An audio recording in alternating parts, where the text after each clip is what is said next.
Well, the wait is finally over. Football season is back in Mobile, Alabama. South Alabama, coming off their second straight bowl win, opens the season at home against a good FCS opponent in Morgan State. You're watching Sunbelt Conference football on ESPN.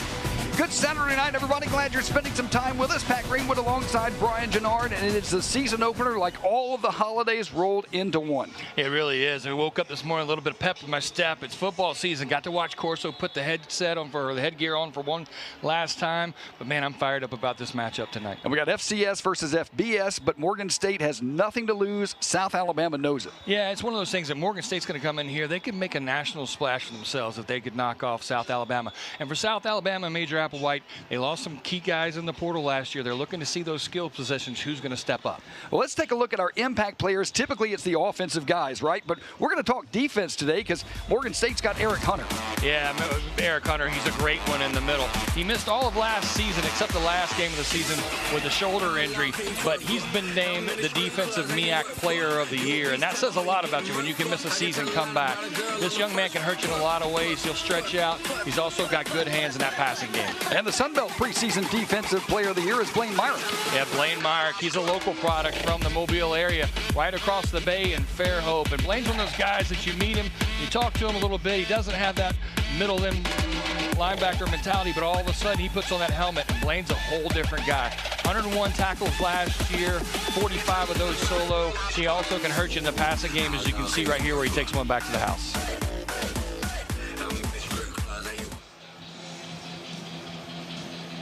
And weather will not be a problem today. There was a little bit of rain overnight, but right now 81 degrees, intermittent clouds, about 47% chance of precipitation, but I think it's going to go down as the night progresses. So weather should be just fine for this season opener. As Morgan State takes the field, so does South Alabama. The Jags won the toss, elected to defer to the second half. So it'll be Morgan State to our right, getting ready to field the kickoff from DeBoyan, who is the kickoff guy this year. And that'll be Malik Leatherberry back in the back of the end zone for Morgan State. And you talk about one of the dangerous return guys. That's number 12 right there. DeBoyan's got to know it. I would assume they're going to try to put this one in the end zone and don't give Leatherberry a chance for it. And the whistle is blown, the ball is teed up, and the 2025 season is officially underway at South Alabama, and a short kick. It'll be Leatherberry able to receive it at his own 3-yard line. He is dangerous in space, loses his footing though, and he'll be down at the 20-yard line. And fans wanted a fumble, but ground can't cause the fumble, so it'll be Morgan State getting the football at their own 20-yard line, and that was really a big break because Leatherberry had some room along the near side. Yeah, once he started breaking out to the outside, it looked like there was going to be a path open down the South Alabama sideline, but the turf monster got him right around the 20-yard line. You can see the ball pop out, but not until his elbow hits the ground. So Kobe Muasau is the quarterback for Morgan State. Only played one game last year. It was a 35-21 win over Howard. Had a rushing touchdown. Went 19 for 24 with one touchdown. He was injured most of the way, but he is a good one, and he's got Jason Collins behind him, who is the MEAC Offensive Player of the Year. We talked about the fact they got Eric Hunter as the Defensive Player of the Year. How about the Offensive Player in the backfield and Jason Collins? So certainly some weapons on this Morgan State team as we are finally got the football in place. We're ready to go here in Mobile, Alabama. First snap, and it'll be a play fake to Collins. Muasau wide open across the middle. That's Matt Lowe. Gets the first down across the 35-yard line. And I think that's South Alabama keying on the run, and it's a great play design by Coach Wilson. Yeah, it really is. The linebackers step up on the fake right there, and when they do, it allows Lowe to get right across the middle. You'll see him come into your picture here. Nobody's with him. Nice little pitch and catch right there for first down for Morgan State. So Morgan State, a team that defensively has been consistently very good. They just had to get something right on the offensive side, and what a way to start. As Leatherberry comes in motion to the near side. Once again, working out of the shotgun. Now they will put it on the ground, and a good hole along the left side. That's Collins breaking tackles close to the first down. I believe he did get it. And boy, that's two really good offensive plays by Morgan State to start this thing. When you look at Morgan State from last year and you look at their production on offense, they were almost exactly dead even with with running the ball and passing the ball, and you see that on the first two plays there as Morgan State opens with a pass and then comes right back with a nice run to the left side. So two gashing plays that put the ball near midfield for the Bears. 1st and 10. They've yet to face anything other than a first down. Hard count by Muasau. And now he will hand it off, and this time met in the hole and driven back. Tyrell Johnson Jr., the guy that met him right in the A gap, and that'll drop him back a yard. It'll be 2nd down and 11. What a play there along the offensive side. As you take a look at Muasau, again, a guy that was injured almost all of last year, but really the way he played in that final game, that's what gave the coaches the confidence to say, yes, this is our guy coming in. Had a great spring as well, continued that in the fall. And so now Muasau, the guy who had 2 positive plays, but now a negative play to make it 2nd down and 11. As Leatherberry in motion again to the far side, trips to that far side. He'll go across the middle, broken up. That's Ty Goodwill on the coverage. And South Alabama's defense starting to tighten up just a bit. Now they face a 3rd and long, does Morgan State. Yeah, 2 local products right there. You've Blaine Myrick on the blitz right there, putting the pressure on the passer. And then Ty Goodwill, also a Mobile guy, played at Faith Academy here in Mobile. But Ty did a nice job of getting up there and breaking up that pass. Last year, 9 games, 9 tackles for Ty Goodwill. 3rd down and 11. Jags will rush 4. Muasau, right side, has a receiver open, lofts it to him, and a completion. Nice job as they found the receiver again with nobody around him. That's Ferdinand Nivier, able to make the catch, and the chains move once again. Yeah, the pocket really held up right there for Muasau. He does a great job of just letting his receiver get behind the cornerback in front of the safety, and he does a nice job of dropping that one in. They'll go tempo off the right side. Contained is Collins to bring up a 2nd down and about 9. You gotta like the way Morgan State has been mixing the run and the pass. South Alabama on their heels a little bit.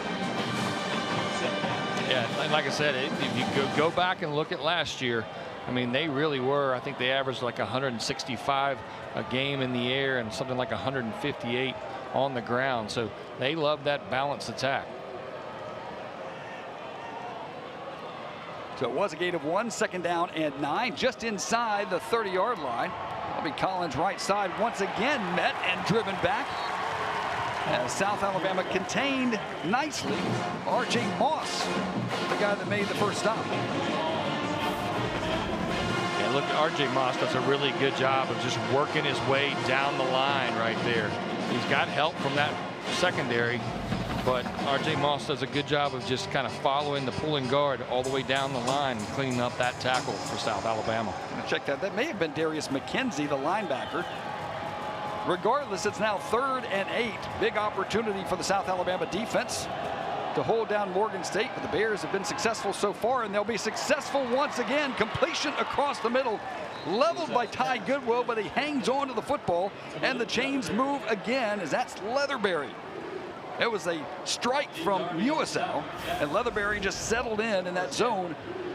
And that's another first down for Morgan State. Tell you one thing, the umpire did a great job of ducking out of the way. I mean, he saw his receiver the whole way, threw it right where the umpire was. He ducks down for him. Receiver does a great job of just keeping his concentration, and Leatherberry comes up with another big catch right there for Morgan State.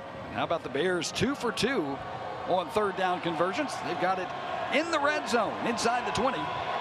1st and 10 as they're marching down the field on the first drive of the season. Now a little RPO. There's Muasau across the 10 to the 9-yard line. It's old school triple option type of deal, isn't it? As I say, that's something you don't see every once in a while. You got a guy coming out and he's got a pitch man. Kind of faked the pitch there for a second, and that kind of loosened the defense up enough for Muasau to being able to turn that corner, pick up nice positive yard and get them, what, 2nd short. Thought I was watching Georgia Southern back in the old yeah. days for a second.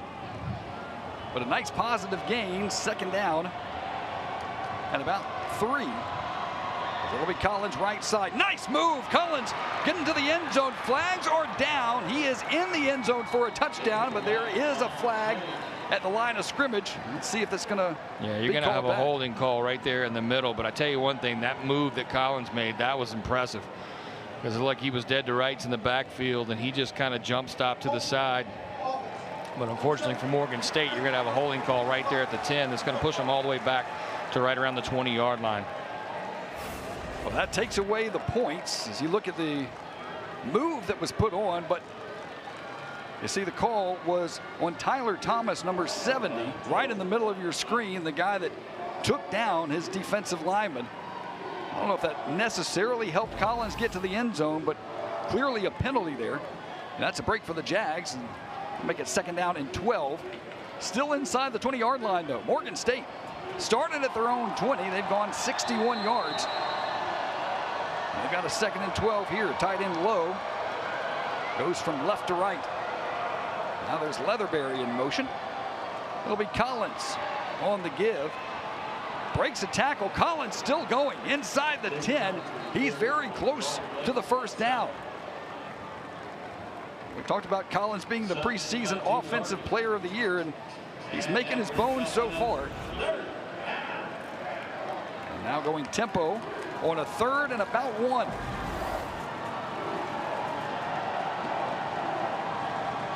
Some of that misdirection has been just enough to throw the linebacking core off just a little bit to allow Collins to get free. That time they gave it to Collins, but still carried out their fakes on that option play.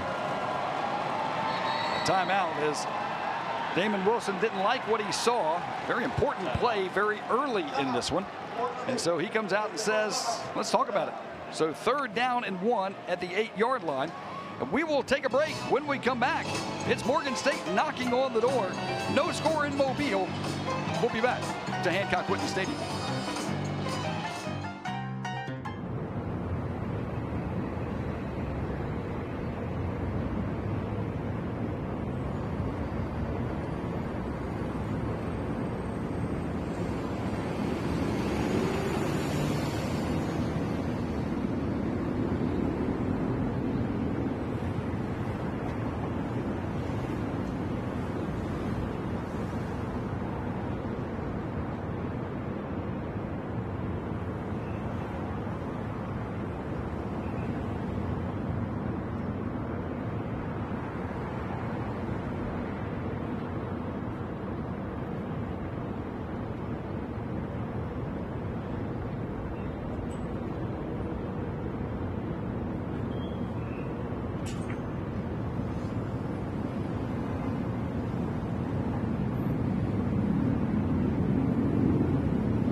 Well, there's a look at Damon Wilson.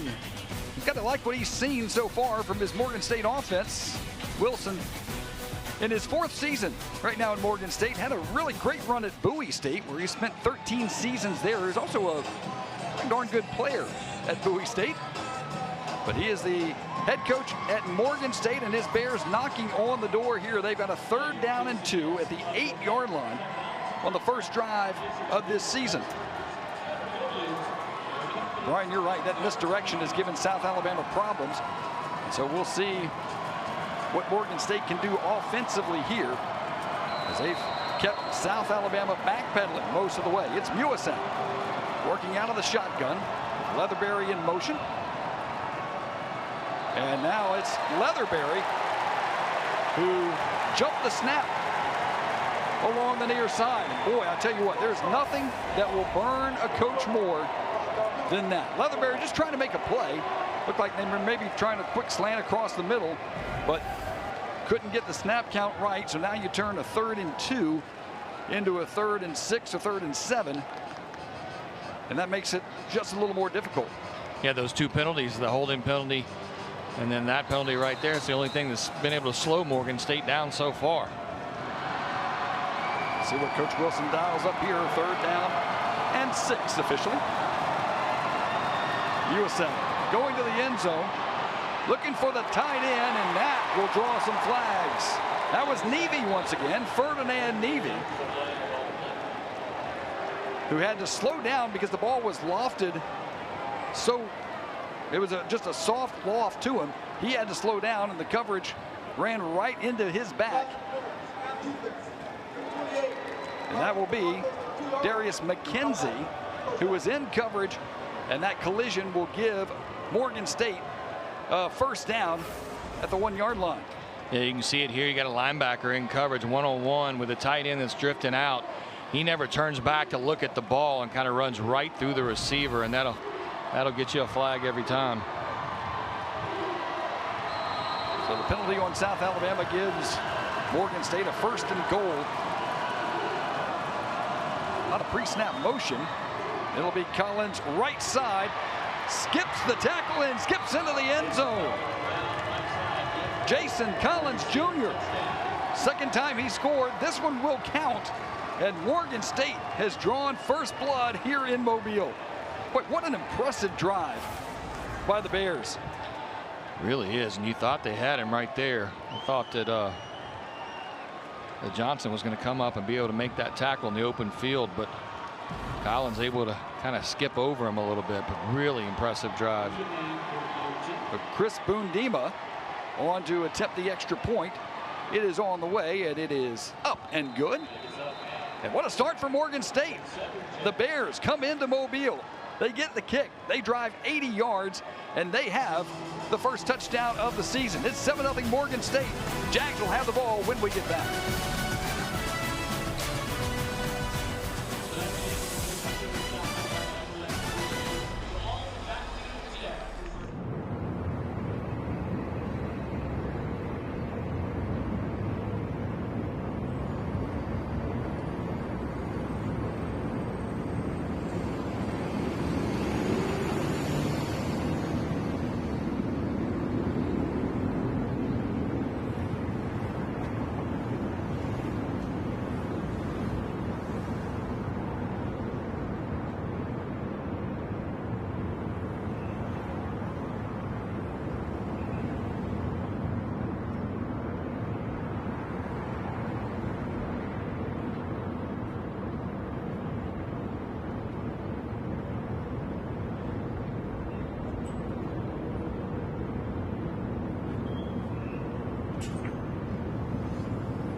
Pat Greenwood, Brian Gennard, welcome back to Hancock Whitney Stadium in Mobile, Alabama. I'll tell you what, the South Alabama fans may not have seen that coming.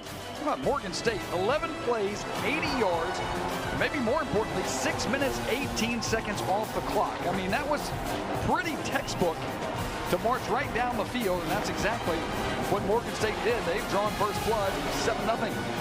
The Bears on top. Yeah, 3 for 4 in the air, 51 yards, and then 7 rushes, 33 yards, and the one that put them in. They scored on one earlier. They got the holding call. It pushed them all the way back to the 20, but that didn't let them deter them. And Morgan State on the board early here. Well, I say early. They used almost half the quarter for that drive. Alex Amaya is the kickoff specialist for Morgan State. He'll approach Leather, and it'll be fair caught at about the 9-yard line by South Alabama, and that's where Bishop Davenport will come onto the field. Bishop, who was in a battle to be the starting quarterback this year, and he held off Jared Hollins, who's the local product, also held off Zach Pyron, the transfer from Georgia Tech. Davenport last year, 606 yards through the air, 3 touchdowns. Also did a good job with his legs as well. He was the MVP of the bowl game in Montgomery. Gio Lopez, who was the quarterback most of the way, now at North Carolina. And Bishop Davenport got some much needed experience last year, and we'll see what he can do with a seasoned Kentrell Bullock to his right. Jags have been boasting about the offensive line most of this offseason, and it'll be Bullock running off the left side. And he's contained. Kentrell Bullock gets maybe 2 across the 25, we'll call it 1, to the 26-yard line. We talked about Eric Hunter, the middle linebacker, impact player for Morgan State. He steps up and makes that tackle right there at the line of scrimmage. They call him E40, and he's calling it his comeback tour. Looked pretty good. There's Anthony Eager on the little flip pass, and Eager is loose. He's got a ton of speed. Anthony Eager finally pushed out of bounds after a nice gain. Josiah Blake is the guy that saved the touchdown from Morgan State, but you put a little shovel pass to the fastest guy you've got on the roster, and Anthony Eager turned on the Jets. I'm going to check that. That's Jordan Johnson, the guy that pushed him out of bounds. And he'll get to the 40-yard line is where you say he was knocked out of bounds, but well, that was a much needed offensive infusion there for South Alabama as Anthony Eager from McGill-Tulane Catholic High School. 21 local players from the Mobile-Baldwin County area. Very rich football talent down here, and South Alabama's been able to take advantage of it as Bullock, right side. He's got the first down across the 30. Kentrell Bullock rumbling down to the 28-yard line. And South playing with that pace as well. And that's hard to simulate. You're not used to it. It'll be Bullock again, this time bottled up as Lance Binden, one of the guys in on the stop, but still a positive play for South Alabama as Bullock gets it to the 25-yard line. That's a pickup of 3. We'll make it 2nd down and 7. Yeah, as you see the play before, just a nice burst, nice hole right there off the right side. So Davenport officially 1 for 1. That was a pass because it went forward to Anthony Eager. They'll keep it on the ground. Bullock, oh boy, he's hit hard. That was Arturo Maddox who got him up high. And that stopped Kentrell Bullock in his tracks. Able to get a couple of yards though. That'll bring up a 3rd down and about 5. Yeah, see, I'm kind of watching this. I don't know if he's trying to cut right here. Well, no. I don't think you saw him coming around the end. He kind of snuck in around the end, and Bullock never saw him come as he got him up high and turned him. Nice open field tackle right there. First time we've seen P.J. Martin in the backfield for South Alabama on this 3rd and 5. They've got to get to the 18-yard line. Devin Voisin in motion. It'll be Martin on the call.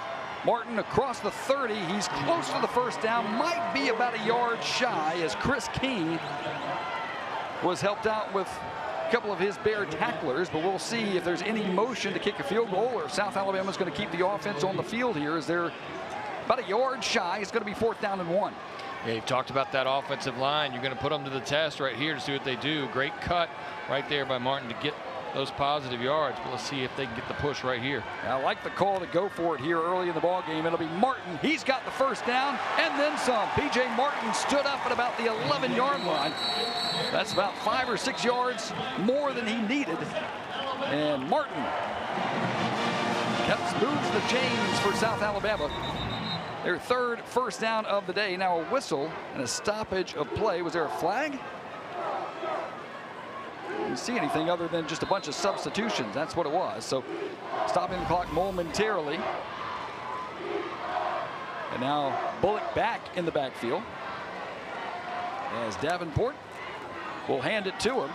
And there's Kentrell Bullock to the goal line, just shy of the touchdown, as Justin McElwain, the guy that saved the touchdown. But South Alabama running behind that big offensive line. Kentrell Bullock has been the workhorse.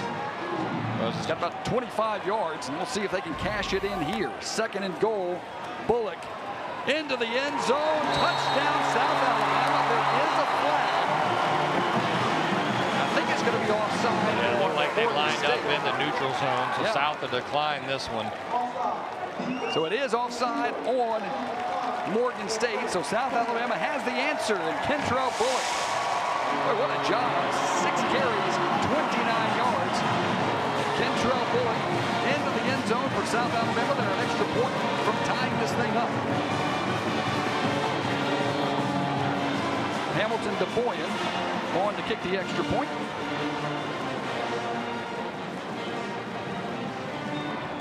And it is right down the middle over the Michelob Ultra Terrace to our right. And South Alabama has tied it up.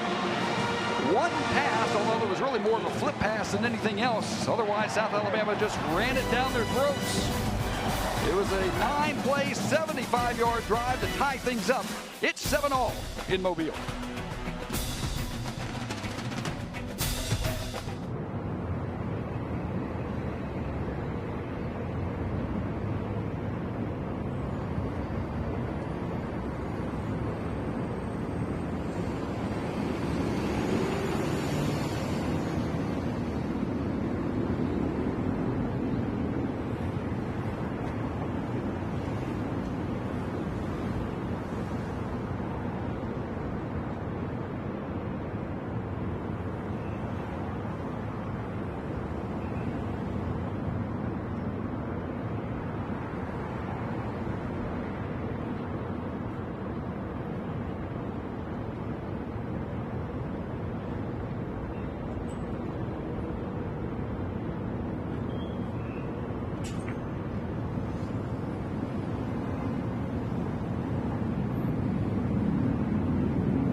Hancock Whitney Stadium, we got a 7-7 ball game.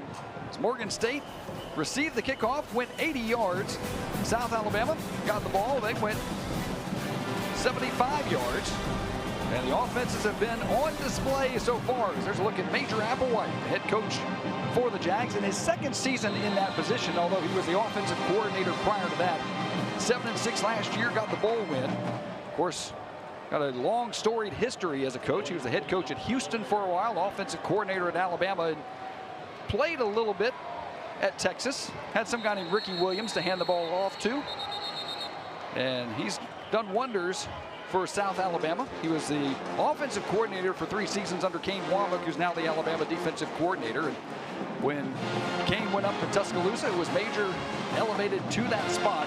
And a guy who I think really mentally has handled the portal very well. South Alabama lost 10 starters, 4 in the December portal, 6 in the spring portal. But his attitude has always been, okay, it is what it is. We've lost this guy, this guy, this guy. I'm not going to waste a lot of time with it. What do we have moving forward? Yeah, I loved the conversation you had with him the other night that I got a chance to just listen to. And he talked about, you know, having some OTAs, because there's no sense in having a spring when you're going to have guys that are transferring out later than that. And they've done a good job of picking up guys in the portal to pick up some of those holes that were left. Morgan State going to the ground to start their second drive. Gain of about 4 as Randall Nauden was the guy that got the carry there. It's usually Keith Jenkins Jr., the guy behind Jason Collins, but Jenkins didn't get a chance to make the trip, so we'll see a lot of Nauden, who's a transfer into the Morgan State program, and some positive yards on his first carry. So 2nd down and 6 at about the 29-yard line. USL will keep it on the ground, and this time bottled up and pushed back. Tyrell Johnson Jr., we've called his name a couple of times, met him in the hole, pushed him back toward the original line of scrimmage. And boy, that's a great job by Tyrell Johnson. 45 tackles in 2 seasons last year at Harding. Won the D2 national title back in 2023 at Harding. Johnson did a good job right there. It looks like they were pulling the guard. He almost got in his back hip and then falling right into the backfield. And this really, I mean, that's one of those 2. It's a great job of just wrapping up, kind of waiting for your help, though, and making sure you get a sure tackle and just not trying to hit a guy and knock him off his feet. Does a really good job of wrapping up there. So you go from a 2nd and 6 to a 3rd and 10. Musau under pressure, hit as he throws. Completion is there, but Ty Goodwell is there at the line of scrimmage to drop Matt Lowe. And Ty Goodwell, we called his name a couple of times today as well. The former Faith Academy Ram from right down Old Shell Road here from Hancock Whitney Stadium. But it all started with the pressure up front. Blaine Myrick coming right up the middle. And I tell you one thing, Ty Goodwell had another step. He's probably walking, he's been a pick 6 right there. Blaine Myrick just comes free right up the middle and just lays the lumber down. And when he does, that ball floats just a hair. Ty Goodwell there to make the tackle, but really close to having a chance at an interception there. Shane Messenger, the punter. Devin Voisin standing back at his own 37-yard line. And Voisin will get a chance. No, he won't. Thought he might try to take that one back, but instead he will wave the fair catch, and South Alabama will take over at the 36-yard line as Devin Voisin in that number 5 jersey. For South Alabama historians, Anthony Mostella was the captain of the first South Alabama football team, tragically killed after that first season in a motorcycle accident. So the number 5 has always been an honorary thing. They used to do it to one player for the entire season, but under Kane Womack, they decided instead, let's give it to somebody each week that deserves it. And this time it's Devin Voisin, who is in his 7th season for many reasons here at South Alabama. He's been the spokesman for the Jaguars most of the time, and he'll get the call here and can't break the tackle. Nice job by Jaden Carter to come up and take the legs away from Voisin. Boy, just did a great job of just kind of getting himself underneath the block right there. You'll see it. Looks like there's a receiver that has a chance to get a block, but does a nice job of just ducking under that block, this Carter. All you got to do is get the shoelaces, and he did just enough. And now wide open down the near sideline. Bishop Davenport with the completion. That's Miller McCrumbie, the tight end. Nobody covered him off the line of scrimmage. Big gain for South Alabama on 2nd down. Yeah, they look like the linebackers and the cornerback are looking at Jenkins is running down the sideline. You see him kind of cut up right there, but you let the other receiver get right behind you as they all kind of fell for the eye candy. McCrumbie, the transfer from Arkansas State, gets his first catch as a Jag. Now they'll go to Kentrell Bullock, and Bullock with some room tripped up across the 25-yard line. He'll get to the 24. That's a gain of about 7 as Maddox, the guy that made the stop, but South Alabama's got that momentum ball rolling down the hill in this final minute and a half here in the first quarter. Yeah, if Maddox doesn't reach out and grab him by the shoestrings, he's still running right there. Second down, we'll call it 2. Got to get to the 22-yard line. It'll be Bishop Davenport airmailing it, trying to get it to Rod Gibbs, the tight end, and just let it sail just a bit. And that'll bring up a third down at the 24-yard line. Yeah, it has a little bit of pressure right there, but they had the right call because the linebackers were coming, and that allowed that flat to be wide open. But unfortunately for Davenport, that one just kind of sails out on him. Falls harmlessly, going to bring up a big third down for South. Trips to the near side with Bullock in the backfield. Davenport 3 for 4, 66 yards so far, throwing the football. It'll be Eager in motion. They'll give it to Bullock, who gets hit by the turf monster, as you like to say. That'll lose a yard up to the 25-yard line. They had that pitch pass to Eager earlier on an earlier possession. I think they were trying to show that eye candy and then hit Bullock right up the middle, but backfired on them. So now 4th down and 3, and once again the Jags are going to keep the offense on the field. Yeah, not much hesitation right here. That offensive line's been dominant. Bullock had some room to run right there. If he's able to keep his feet, we'll see what happens here on this 4th down. They converted once. Now they got to get to the 22-yard line. Under pressure, Bishop steps up, loses the football. Either way, it's going to be Morgan State with the big stop. I think they recovered the football anyway at about the 24-yard line, and they did. It was Chance Picard, the guy that comes up with the loose football at the 25-yard line. There's a big break for the Bears. Yeah, they brought pressure. Bullock does his best to try to step over and slow down the pressure, and then once Davenport steps up, he's carrying that ball really loosely off to the side. You'll see a hand come in there, cause that fumble. Either way, he wasn't going to get the first down. It was going to be a turnover on downs or a recovery, either way you look at it. So the first turnover of the season credited to Bishop Davenport. And you're right, ball security makes all the difference in the world. As now Morgan State, their 3rd offensive possession, got a touchdown on their first and went 3 and out last time out. There's Muasau airmailing it again. Goodwill trying for the interception. Did he keep his feet in bounds? They'll say no, I believe. They'll say he was out of bounds, but Ty Goodwill once again. Boy, how many times have we called his name? He's having a really good first half, and South's made some adjustments right there. One-on-one coverage. They are going to have an eligible man downfield right here on Morgan State. But Ty Goodwill, I mean, they were sending some pressure, so they're in man coverage on the outside. Kind of a little random and out and up, and Ty Goodwill step for step with the receiver goes up, and boy, really close to coming up with a big interception right there. So the Jags will accept the penalty, make it 1st and 15 from the 20 with 31 seconds to go here in the first quarter. Muasau steps up in the pocket, throwing across the middle. That is dropped. He was trying to get it to his receiver, Jalen Flood, across the middle, but there were 2 receivers in that area, so not exactly sure who that was going to. Yeah, it was kind of odd because linebackers really didn't go for any kind of fake right there, so they're still at their 4 to 5 yard depth from the line of scrimmage, and they had a couple of guys that were crossing right about the same place. A lot of traffic right there in the middle of the field. Muasau now 4 for 7, 51 yards. 2nd down and 15. Jags showing blitz. They're bringing some pressure, and the ball is loose, picked up by South Alabama. So the Jags, who turned it over, now get a turnover in their favor. Loose ball picked up by the Jags. That's R.J. Moss, the guy that fell on it. And South Alabama will be in the red zone to start this offensive drive. Yeah, as you said, South bringing the pressure, and you'll see it coming from every direction right here. But it's big number. Trying to see who that was.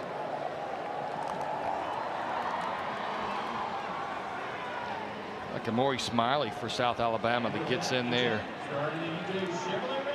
6'1", 250-pound freshman from Opelika. I should know that. That's where my daughter coaches.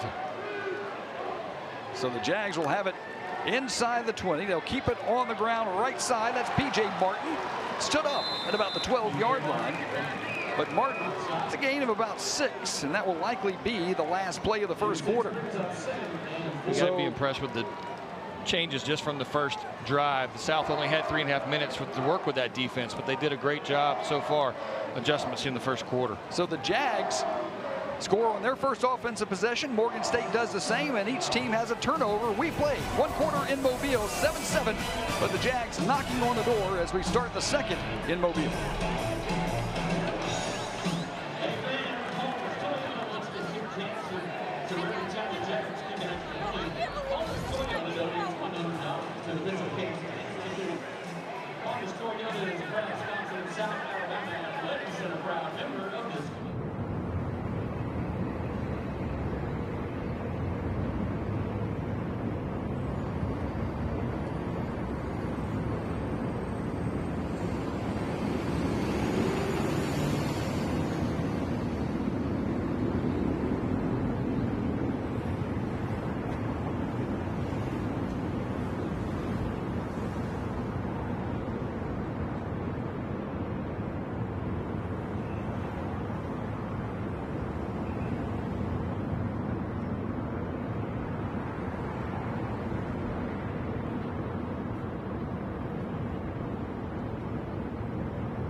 There for Morgan State. That's Jordan Johnson, the safety from Lanham, Maryland. He has just been hit with a targeting penalty. They did in the break.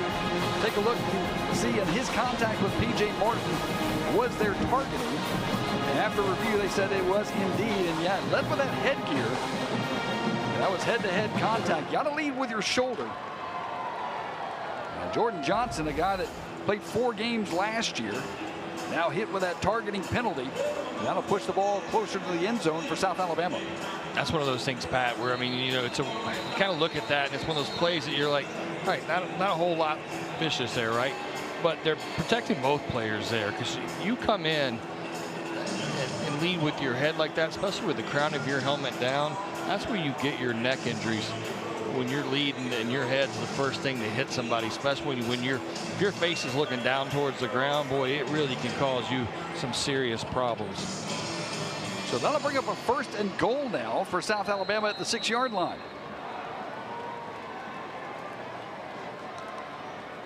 That'll be Martin, left side. P.J. Martin down to the 1-yard line as flags fly again. Wonder if this is going to be a face mask here, as P.J. Martin slashed his way toward the goal line. They'll put the marker at about the 3-yard line.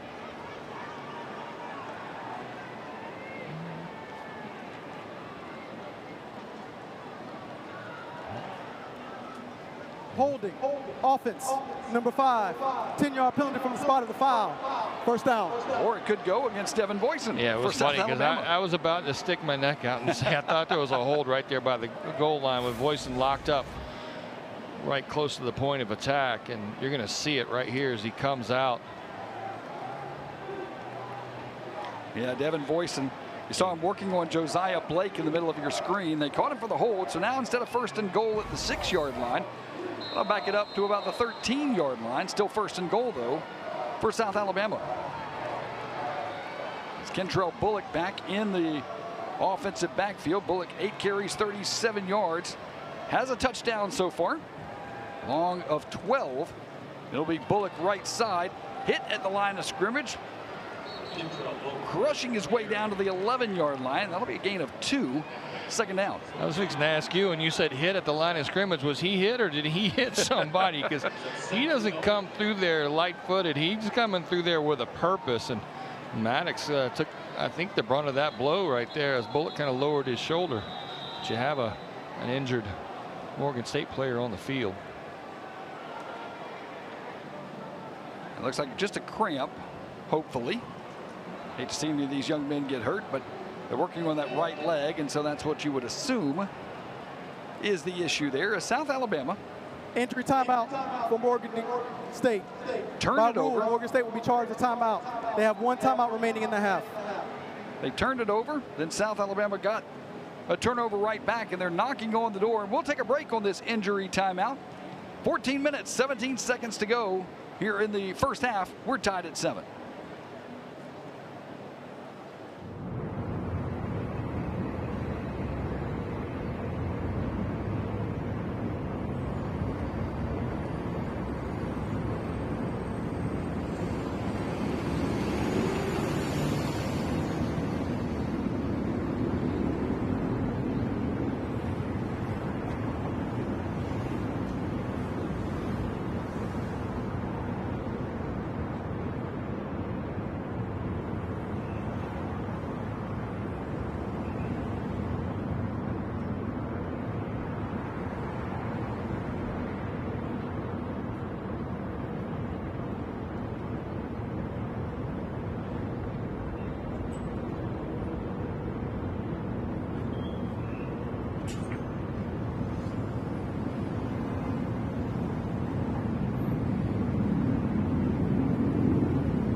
There's a look at Kentrell Bullock.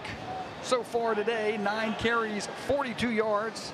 Has the Jags' only touchdown, the rushing touchdown in the first quarter. And Kentrell, part of the preseason All-Sun Belt Conference first team. You see Braylon Braxton, the quarterback at Southern Mississippi.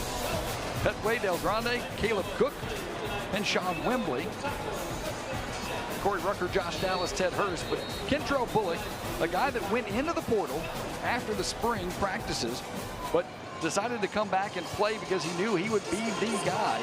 And so far, he's gotten the bulk of the carries. P.J. Martin has gotten 3. Otherwise, it's been Bullock just to the side of Bishop Davenport. So second down and goal to go at the 11 for the Jaguars. Trying to cash in on the Morgan State turnover. It's Davenport handing it off to Bullock. Bullock squirting through the line. Ball's on the ground again. Let's see who's got it. Morgan State pointing their way. At about the 6-yard line. Ball security's been an issue today. And they're still just trying to decide. Mike Bullock and another player both have their arms kind of wrapped around it. The ruling on the field is a fumble recovered by the defense. We'll take a look at it. As the ball was stripped, looked like Keith Joseph Clark was the guy that knocked it loose, and it was indeed Morgan State who gets the football. So South Alabama turned away inside the red zone. What a break for the Bears. They have come to play here in Mobile. Yeah, just a great job of just punching at the ball. The previous play is under review to determine if the runner is down. As Bullock's kind of losing his balance a little bit, you just see that big paw come in there and just punch straight at it. And Bullock's going down, and you kind of see the reaction. He looks back to see where it went, but as you're going to see it right here as he's coming through the middle. Got to look at his knee. Did his knee hit the turf before the ball was knocked loose? The ball looks out right there to me. I don't know. Did he still have his hand around the football at that particular point? Well, the ground can't cause the fumble. Can't cause the fumble, but it looked like his arm was still around it, but did he have control of it? And so we'll see. And in one of the changes that we'll get this year, several changes in college football this year as we do rules, but it'll either be upheld or overturned. Yep, there is no confirmed or place stands. It's either upheld or overturned. I'll take a look. Well, I mean, and that angle's a little different. It looks like now. I think the ground caused the fumble, to be honest with you. Well, I think I was 0 for 20 last year, so I'm going to go ahead and say. Look, I've done many basketball, baseball, softball games, and trying to guess what the officials see. They're paid to see it. I am not. And they see a lot of things differently than I do. But theirs is the one that counts. And I'll tell you what, to be an official and make those calls, that is a very tough job.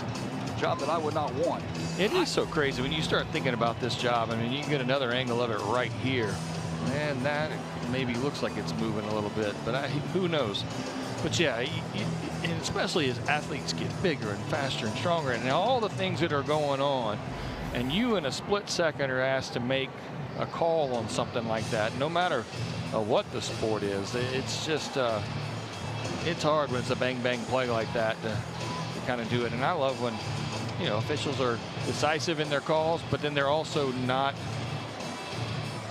too, arrogant's not a good word. But not afraid to take not another afraid look. They'll take another look at it to make sure that, hey, we may have missed that one. So. Well, with all the technology, why not take a look at it? I would love at some point to see these situations mic'd up and see what exactly the officials are saying. The conversation going on back and forth. I would love to hear the conversation. But they're taking It'd probably be a lot about what you and I are having. Yeah, you're right. I don't know. What you? Well, they're taking a long look at it because.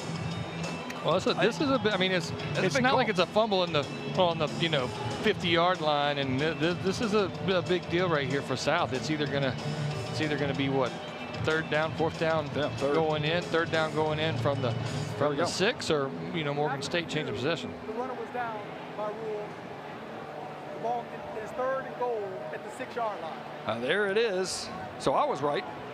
You were wrong, Brian Gennard. I'm 1-0. I continue my streak, Pat. It's one thing if I'm not. It's consistent. So the ground did indeed cause a fumble. So that'll bring up a 3rd down and goal at the 6-yard line. Great work by our ESPN Plus crew. They always get great camera work. We have students working these cameras, and they do a fantastic job. Students working in the truck as well. Can't thank them enough for everything they do. And that one proved that it was indeed ground causing the fumble, so the Jags will get another chance. 3rd and goal at the 6. 3 receivers to the near side. And Bullock in the backfield is Bishop Davenport. So far 3 for 4, 66 yards. He'll push Bullock to the other side. We'll see what they do on 3rd and goal. It's a quarterback run, and Bishop Davenport stood up at the 5-yard line and pushed back. We've seen South Alabama go for it twice.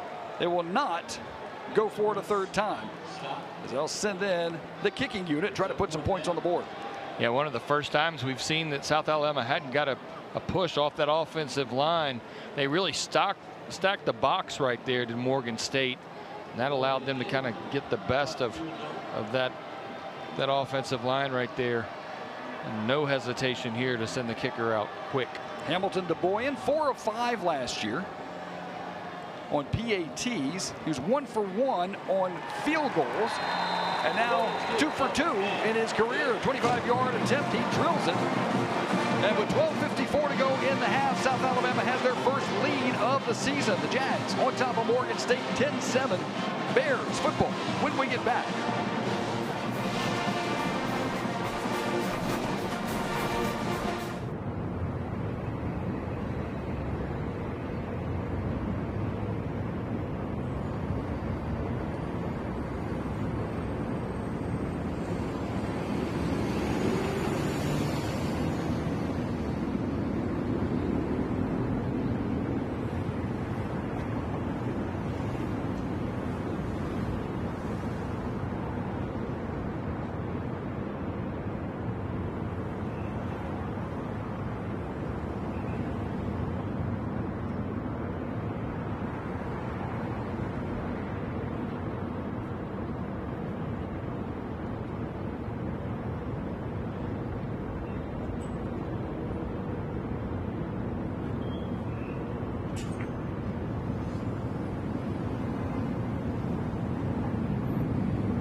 Well, Hamilton DeBoyan's short field goal gives South Alabama the lead, and there's Blaine Myrick getting ready to come back on the football field for South Alabama. We talked about him in the pregame.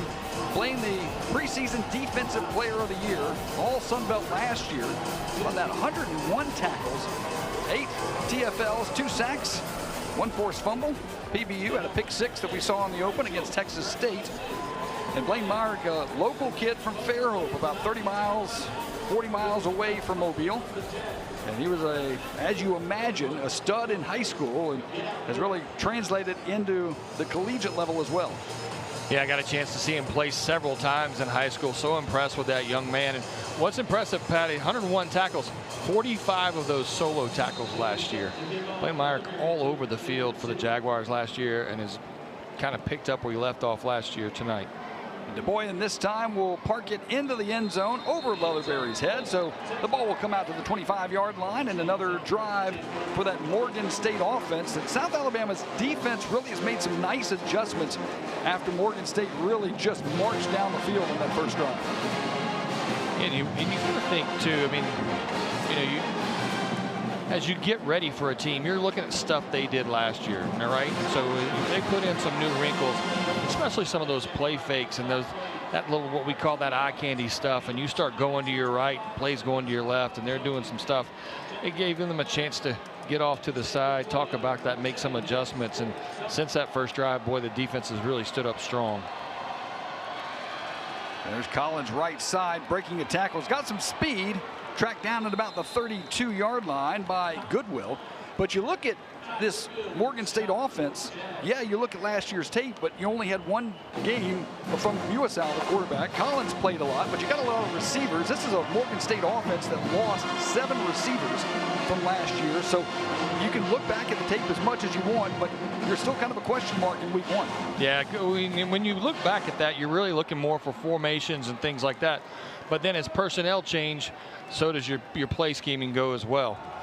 Is this guy a speedster? Can he catch the ball? There's a lot of things that go into it, and that's why week 1, especially in the first quarter, a lot of times it's almost like the boxer in the first round. You're kind of feeling each other out before you have an idea of what the other team can and can't do. Collins that time stopped short of the first down line. It'll be 3rd down and 1 at the 34-yard line. 2 for 3 on 3rd down conversions is Morgan State. Jags have yet to pick up a 3rd down offensively. They're 0 for 3 on 3rd down. Got to get to the 35-yard line.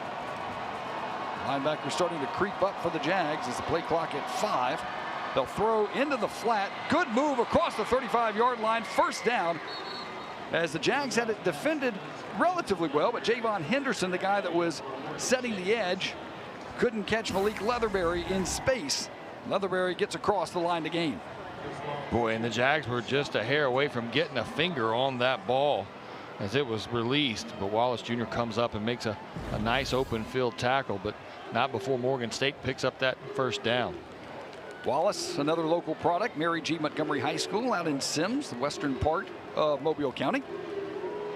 But the new line of scrimmage is the 38-yard line. It's the 6th 1st down for Morgan State. As there's Blaine Myrick. You talk about solo tackles, well, there's another one as he brings Collins down. And you're right about Myrick as a linebacker. You talk to him off the field, and he is the most mild-mannered kid. You would never think he's a headhunter, but man, I would not want to face him in a linebacking situation. Oh, not at all. Yeah, and it's so funny because if you've ever been around football and middle linebackers, you usually can pick them out of a crowd. Right. And Blaine's not one of those guys because, again, he is just so mild-mannered. But, man, he gets on the field, he's a whole new person. And those open field tackles, that's impressive when a young man can come up and make a tackle like that. Trying to go to the air. Muasau under some pressure, and he is brought down. Nice sack by South Alabama. That's Nathan Jennings, the guy that made the stop. And Morgan State going backward. Boy, just great pressure right there, like a little swim move right there. Jennings gets around and grabs the back of that jersey, and then he's hanging on for dear life to get his 1st sack of the season. Anytime you got a lineman, that's Travion Branch, who will hobble off the field. But you talk about Nathan Jennings, the redshirt freshman from Madison, Alabama, the guy that made the stop. 4 games last year, had 6 tackles. But he's a load, 6'3", 290 pounds. From James Clemens High School, same high school as Gio Lopez. And we keep talking about it. I mean, 21 guys from Mobile and Baldwin County, which is right down here on the coast. And then you got over 40 guys that are from the state of Alabama. I mean, South Alabama has the most of any teams that are represented from the state of Alabama in college, local products in state. 2 sacks today, looking for a 3rd here on 3rd down and 10. Jags have 4 down. A little stunt up front, and Muasau in trouble again, and Muasau just throws it away. And how about the pressure in the defensive backfield? That guy we just talked about, Nathan Jennings, he did it again. Ed Smith was back there. Tyler Thomas was back there as well. And there was just like breaking a dam of that offensive line for Morgan State. They're going to drop the flag here. Intentional grounding. Offense, number 16. penalty is a spot foul, the loss of down, but it's 4th down. So the intentional grounding on Muasau, who was just running for his life. Yep. And so that's going to make things a little more difficult on the punter, Shane Messenger, as they'll back it up to the spot foul about the 24-yard line. I'm assuming we're close, Scott. Yep. Referee still has his microphone on. I don't think he's realized it yet. Yeah, he just heard himself. So it'll be Messenger to punt it away. For South Alabama at about the 36-yard line, that's Devin Boyson. Fair caught his last punt attempt, and he will throw up the fair catch signal again at about the 29-yard line. So good defensive stand by South Alabama. The offense coming back out after this. 9:26 to go in the half. South Alabama 10 unanswered points. They lead it 10-7.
Hancock Whitney Stadium, South Alabama, Morgan State meeting for the first time between these two schools. Morgan State out of Baltimore,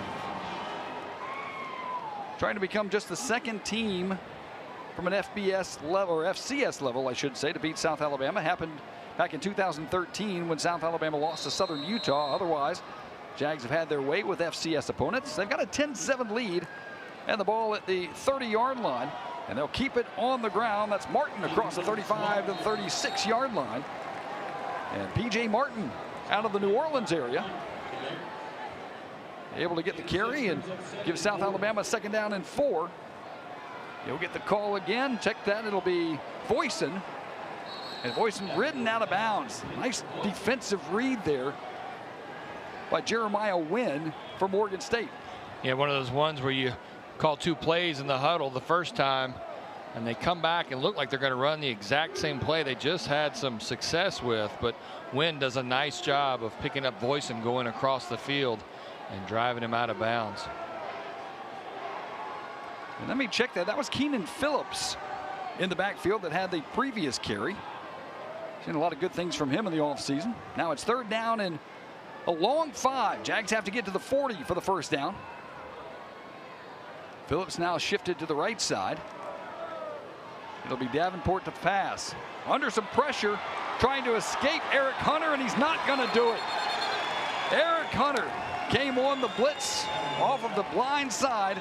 Nobody touched him. And E40 able to come up with a sack. Eric Hunter does a nice job right here, just almost a delayed blitz from the outside, but comes in and wraps up Davenport. You see the back shift right before. They were showing the blitz from the opposite side, so the back scooted over to the other side to pick up the blitz coming from there, but Eric Hunter taking off and getting his first sack of the year. So P.J. Martin checking in on the punt coverage here. First time we've seen Alexi Polkinen, the junior from Helsinki, Finland, to punt it away, and that's Leatherberry standing back at his own 35-yard line. So the Jags go 3 and out offensively. Flags fly as Polkinen, boy, that's a bomb, fielded at the 25-yard line by Leatherberry on the fair catch, but the flag was right at the line of scrimmage. That's going to be a false start on South. And if that's the case, and I'm Morgan State, I'm making him punt it again. Yeah, that was a bomb right there, as you said. It is indeed a legal procedure on South Alabama. I would assume that Coach Wilson will say, yeah, make him do it again. And South Alabama, the special teams unit, trotting back toward the line of scrimmage.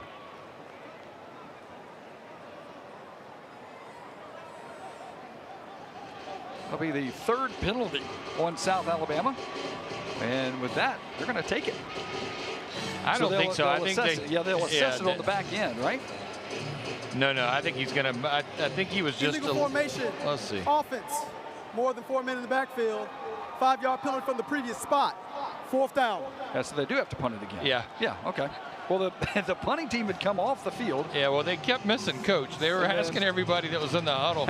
Coach was standing around 50, and they finally caught up with him. He said, no, I could see him point from over here. Like, no, I'm back here. I'm not taking it up here. So that'll push the line of scrimmage to about the 17-yard line.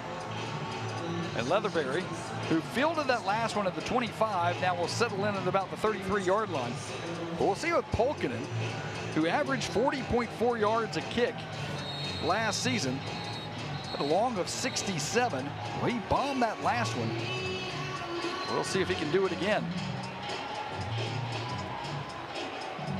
You saw P.J. Martin checking in late, so there may have been a bit of confusion on the first punt of the season for South Alabama. Results in the penalty.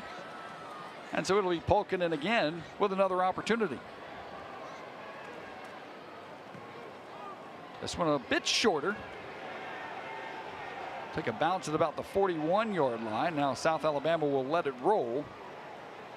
Not bad, though. That last one was fair caught at about the 25-yard line. This one will roll dead at the 28. And that's where Morgan State will take over. +3 right there, right? Absolutely. That's why you make them do it again. But Morgan State offensively, great drive to begin the game. And then since, really hadn't had much success. South Alabama did a good job defensively making adjustments, but a lot of misdirection is what worked for Morgan State the first time they had the football. Yeah, the South's been bringing a lot more pressure since then as well. We've seen some deep penetration in the backfield by that linebacking core, and even from that front four right there from South Alabama. So it'll be Muasau working out of the shotgun. Old school double wing formation there. They will put it on the ground, bouncing outside. There's Collins across the 30. Flags fly at about the 40-yard line. Blaine Myrick is pointing toward the Morgan State side, likely in the area of a holding, as Collins was able to get the edge, but I believe maybe a spot foul holding at about the 33-yard line. Yeah, I think Matt Lowe got him, number 86. We'll see what the call is. Holding. Offense. Number 4. 10-yard penalty from the spot of the foul. Remains first down. 486. 86. They look similar. They were very close.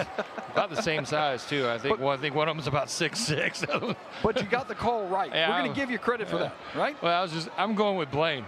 Blaine was calling it for me, and so I was going to the guy nearest Blaine when he called it. But and that may have been what opened the hole up so big on the outside. That was Kennerly who was calling for the holding, so it'll be first down and 14.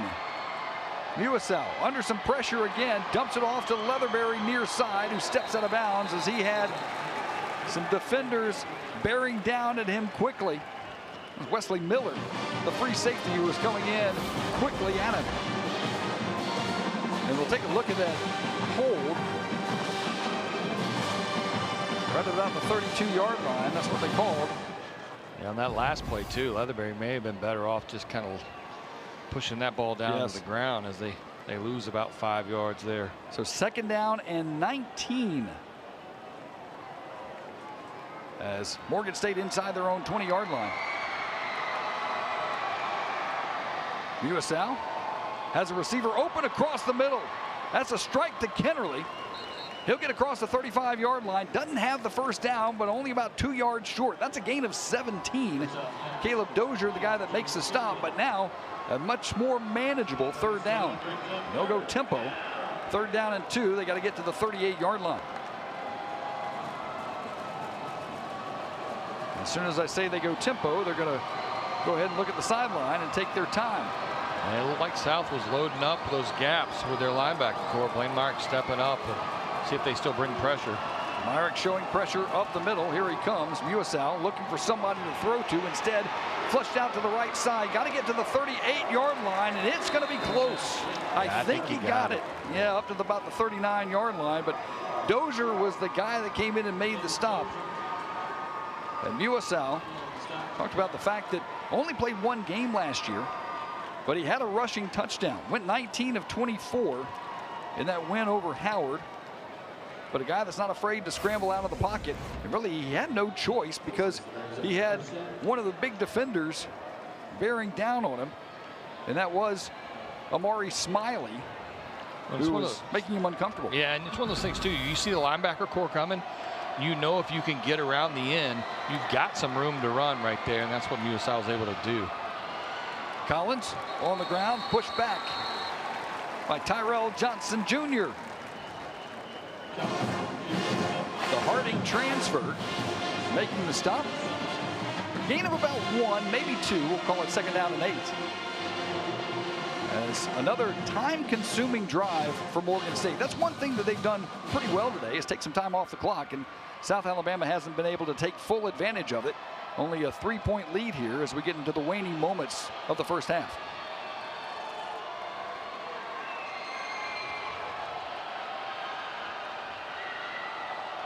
Leatherbury in motion now to the near side. Jack staying with 4 down. They'll throw across the middle and broken up by Goodwill. I thought they might get Goodwill. He got away with one right there. He came across the back, did Ty Goodwill. Check that, that's Wesley Miller. That's Miller, yeah. Boy, the script on those numbers right there, it looks like a 7, but that is Miller. Tough. But yeah, I thought they were going to get Miller for a little premature contact. They didn't do it. So now 3rd down and 8. As Wesley Miller, the redshirt junior from Columbia, Mississippi, started his collegiate career at Mississippi State. 12 starts last year, 3 picks for the Jags. Just north of 4 minutes on this 3rd down. As once again, USL scrambles, just loses the football. He just dropped it at about the 45-yard line. Let's see who has it. There was no contact. And he didn't secure the football, and South Alabama has it. Holding, offense number 72. That penalty is declined. 1st down, South Alabama. So they will decline the penalty, the turnover, as Emmanuel Waller, the guy that pounced on the loose football, and you see just no contact here. Didn't secure it. Holding it like a loaf of bread, as they say, right?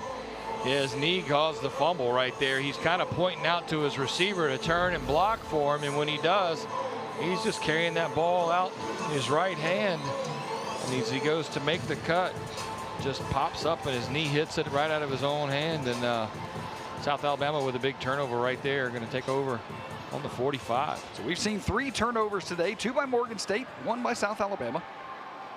Jags in plus territory here at the Morgan State 45-yard line. 3 minutes 55 seconds. They have all the timeouts and the 2-minute timeout to cash in, so time should not be a factor here. As quick pitch from Davenport to Voisin, breaks a tackle. Voisin making a move across the 35. Devin Voisin to the 30-yard line. 1st down, South Alabama. That's a gain of 15 for the wily veteran Devin Voisin. That's a great just play right there individually. Once he catches the ball and makes a couple of guys miss, and he's a guy that if you're around, he's contagious. He always got a smile on his face, even at practice, no matter how hot it is or what's going on. Boyson always kind of keeping things light, and a nice move right there to pick up those extra yards. Eager in motion to the far side. Jags will go back to the ground. There's Bullock. And Kentrell continuing to churn across the 25 to the 24-yard line. So Kentrell Bullock now over 50 yards on his 11th carry of the day. Bring up a 2nd down and 4. Clock under 3 minutes here in this first half. It'll be Bullock once again. Good blocking off the left side, and Bullock running downhill across the 20-yard line. He'll be stopped. They'll mark it actually right at the 20-yard line. That's going to be close to the 1st down, and they will say he indeed did get past the sticks. So another 1st down for South Alabama. Jags continuing to move the chains here. Their 7th 1st down of the day. You're just seeing that push by that offensive line, something they've been able to do most of the day. There's only been a couple of negative plays for South. They'll go right side again, and once again it's Boyson. This time he is corralled up around the shoulder pads. Gain of 1, maybe 2, as Jeremiah Wynn, the guy that was able to contain him this time, and Boyson on his 2nd catch of the day gets about a yard or 2. That's a great job in pursuit right there as Jeremiah Wynn gets out there and makes that stop. And that will take us to our 2-minute timeout. It's 10-7, South Alabama driving once again. They're inside the red zone. We'll see if they can cash in after this. We're back to Mobile in about 2.5 minutes.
Jag fans hoping for a positive result here. South Alabama, this is their 5th drive, a touchdown, turnover on downs, field goal, and a punt. But now here they are, 2nd down inside the 20-yard line.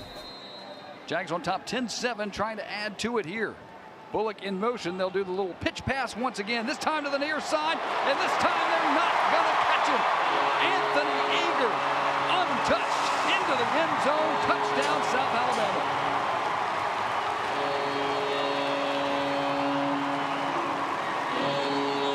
They went back to it, Pat. They had success with it early, and they go back to it again. Just trying to see who that receiver was that was lined up over here on the left side.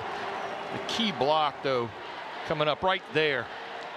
He got Hunter, and that really is what gave the springboard to get him into the end zone. And we talked about the speed from Anthony Eager, and they weren't going to lay a paw on him as the Boyan perfect on the PAT, and South Alabama has lengthened the lead, their first double-digit lead of the season. They're up 17-7 with 1:54 to go. But it was Anthony Eager who had a catch earlier on the very same play back in the first quarter. And this time, man, it doesn't get much easier than that. Eager, the local product, won the state title in the 110 meters, the 300-meter hurdles, and the triple jump when he was coming out of McGill-Toolen Catholic High School. And he's one of those guys that you just give him the ball, put him in space, and see what happens. Yeah, it does a great job of getting around that end. It may have been Bullock that was out there. He was the first guy in the end zone right behind him. He may have been the one who got the chip block on Hunter that sprung Eager, but yeah, Eager's got speed. There's a lot of things you can teach, and that's not one of them. You cannot teach speed, there's no doubt. And that young man can just flat out fly.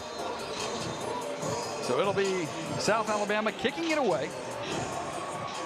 Now Morgan State does have one more timeout to deal with. There's James Watley, the guy that will kick it away. So one timeout for Morgan State, but if you're South Alabama, you're looking at the fact that you've got 3 timeouts to work with. So defensively, you can make a stop here. Might try and get the football back, but boy, that is not what you want. As Watley just shanks it out of bounds. Another good Morgan State good field position. Ball put the 35-yard line. First down.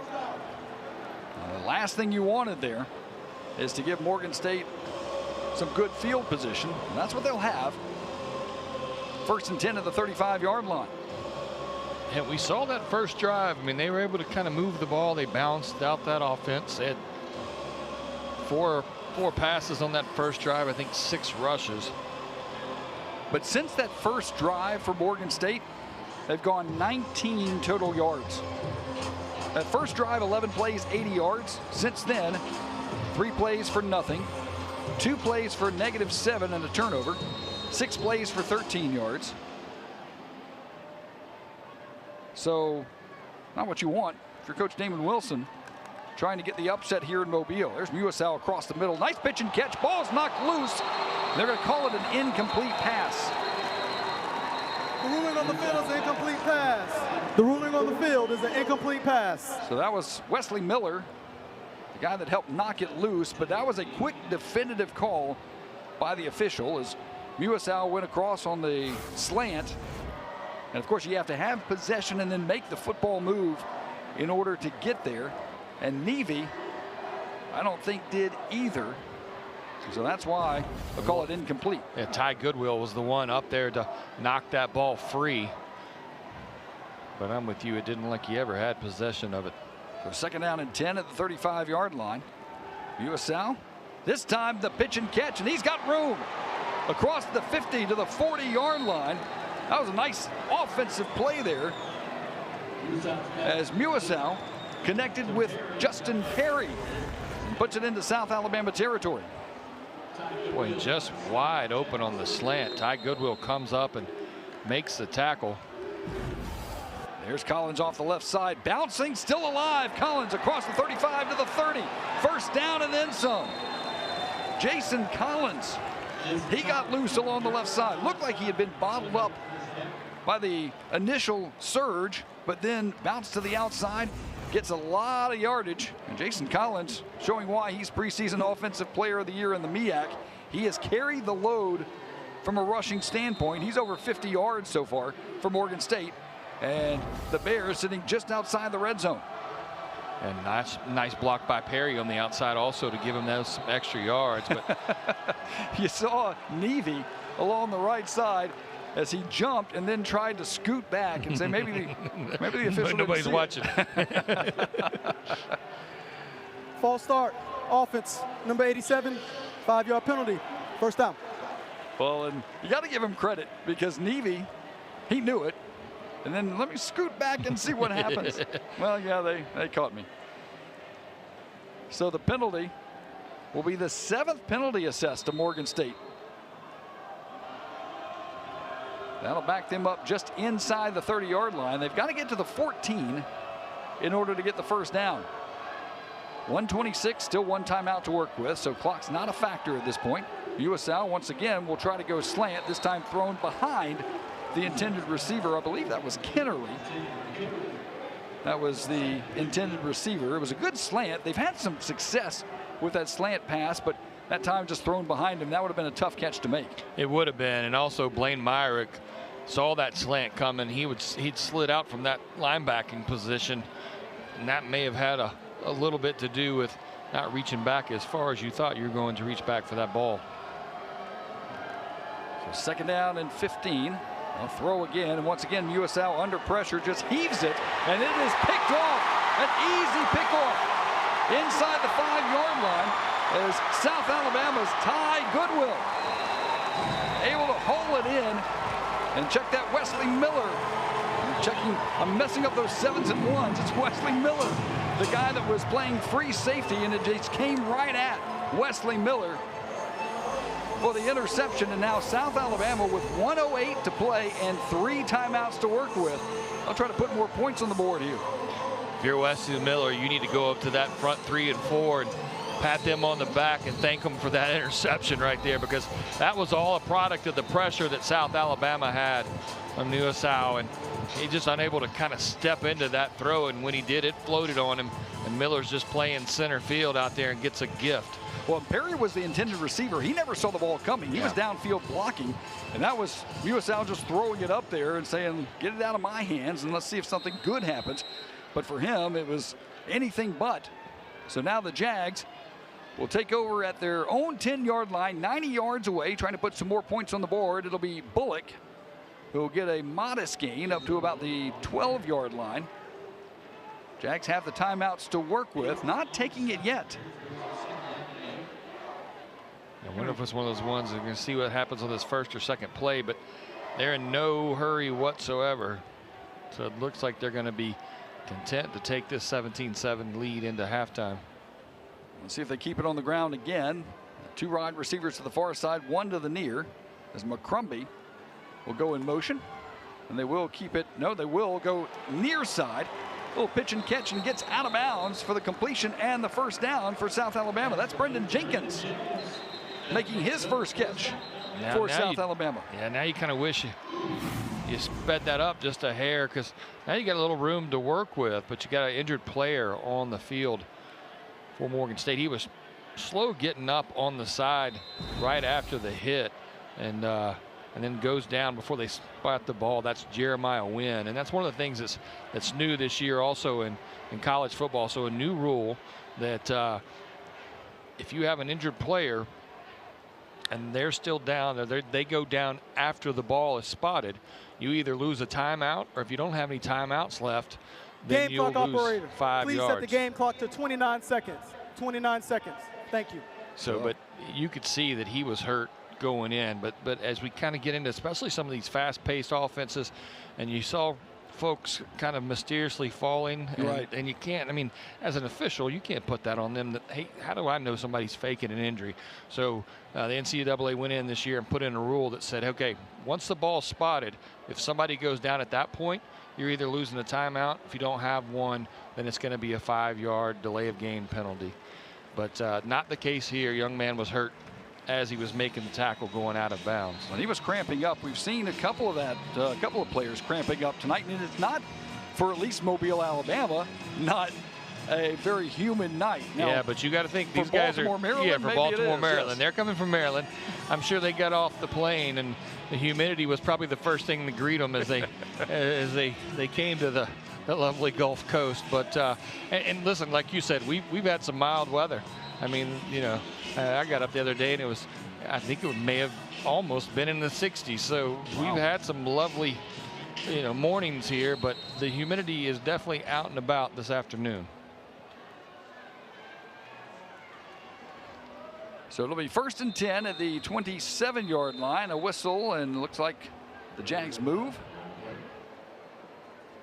That's the last thing you want to do here. False start, offense, number 57, 5-yard penalty, first down. That's Amari Wiggins, the left guard, who flinched, and that'll back up the Jags to about the 22-yard line.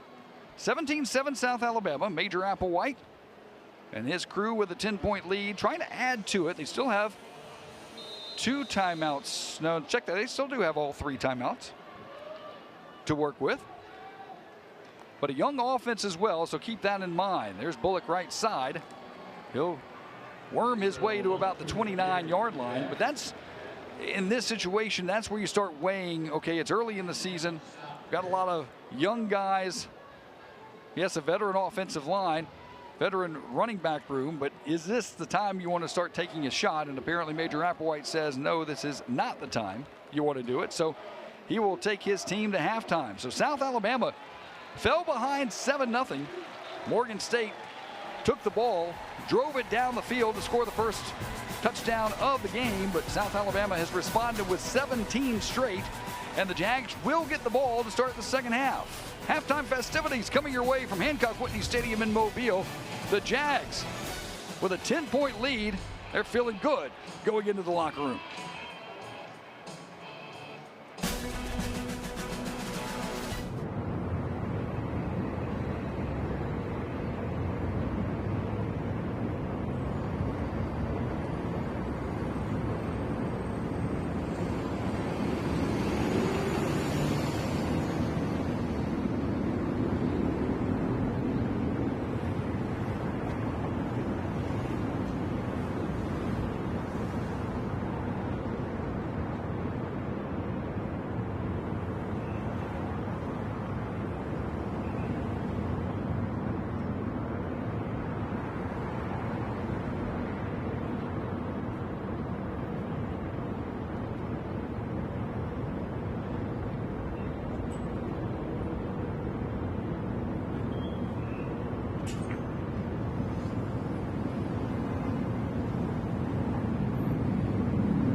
South is located in Mobile, Alabama, a city of about 190,000 people located on the Gulf of Mexico. Downtown Mobile is 9 miles from campus and has a vibrant arts and entertainment district with museums, art galleries, shops, restaurants, bars, and live music. Annual events include Mardi Gras and the Reese's Senior Bowl All-Star football game played on campus at Hancock Whitney Stadium. If you're downtown and travel east, it's not hard to find the water. Mobile is a port city and sits on the Mobile River, which empties into Mobile Bay and ultimately the Gulf of Mexico. Take the tunnel under the river to the causeway, where you will find attractions like the battleship USS Alabama and submarine USS Drum, as well as Five Rivers Alabama Delta Resource Center. Here, you can learn about the biodiversity in our area and explore the rivers by kayak. There are also some great seafood restaurants overlooking the bay and the river delta. If you'd rather chill with your toes in the sand, you don't have to travel far to our beautiful beaches. If you head west on I-10, down the west side of the bay, you'll reach Dauphin Island, a barrier island on the Gulf of Mexico. The Dauphin Island Sea Lab is located here, which is where marine science majors at South do research. If you're into history, you might be interested in touring Fort Gaines, best known for its role in the Battle of Mobile Bay during the Civil War. What's even better about Dauphin Island, it's only 45 minutes from campus. Travel east on I-10 to the eastern shore of the bay and you'll find Fairhope, an artsy community with shops, restaurants, and spectacular views of Mobile Bay. But if you keep driving east, you'll reach Gulf Shores, 8 miles of sandy beaches and home to the annual Hangout Music Festival held in May. And one last thing you should know about Mobile. Out of 365 days, we average 220 days of sunshine, making just about every day a good day to see the sights.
We live in a world that we need connection and community specifically, so you can't really do life alone. I know a lot of college students come to school and are really nervous because they're going to be in an unfamiliar environment. You're kind of learning how to do life because nobody's really helping you and holding your hand. So you have to kind of get somebody that can hold your hand and find those connections.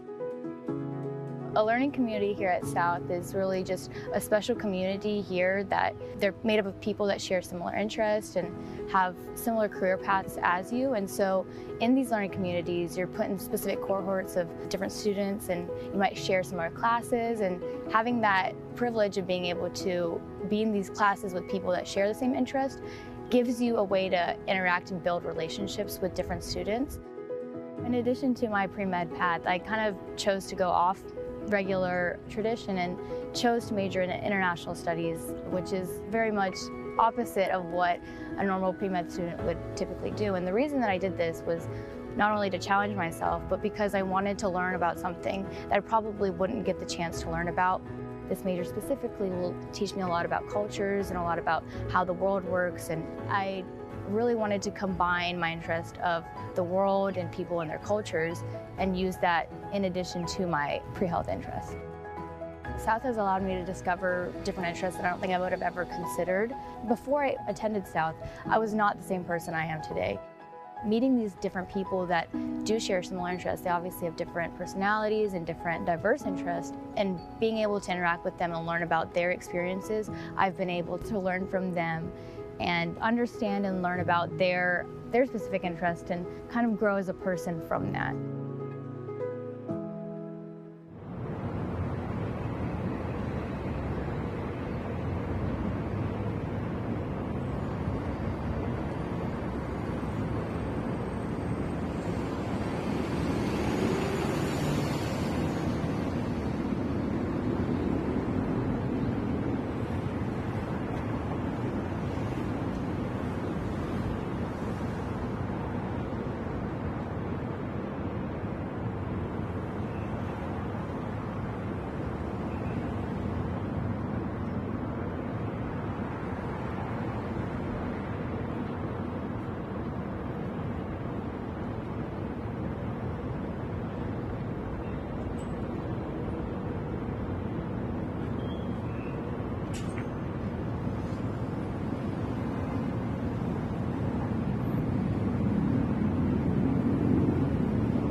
Welcome back to Mobile, Alabama, Hancock Whitney Stadium. We are at halftime as South Alabama leads Morgan State 17-7.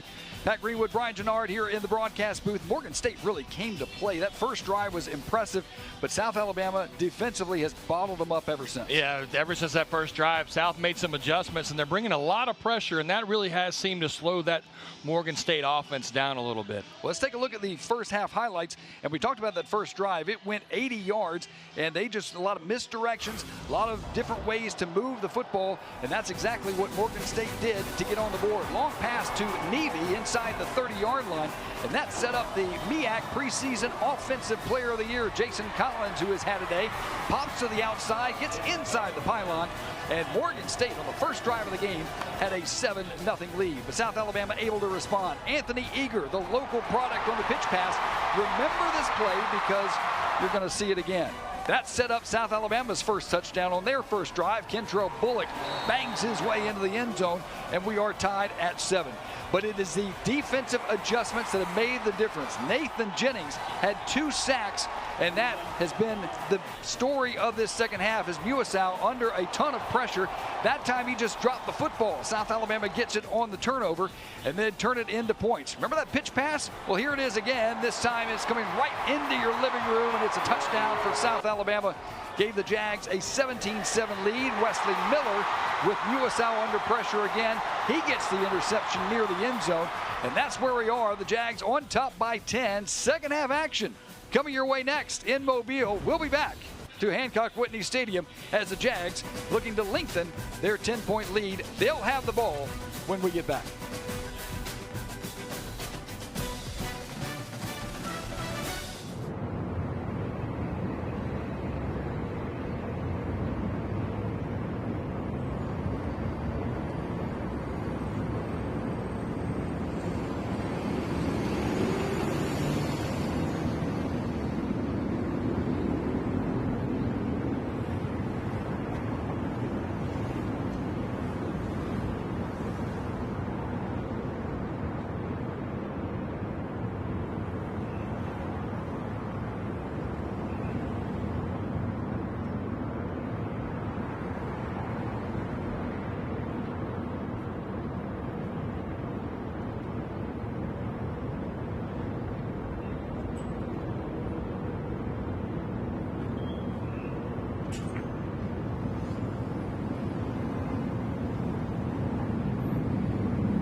Well, the light show at Hancock-Whitney Stadium as the halftime festivities wrapping up at 17-7 South Alabama. And Brian, you look at the stats, they're not that far off. I mean, in terms of total yards, 192 for South Alabama, 163 for Morgan State.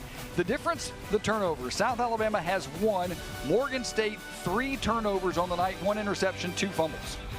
Yeah, and I mean, again, and Morgan State's got a kind of a balanced attack. They got 71 yards on the ground, 92 in the air.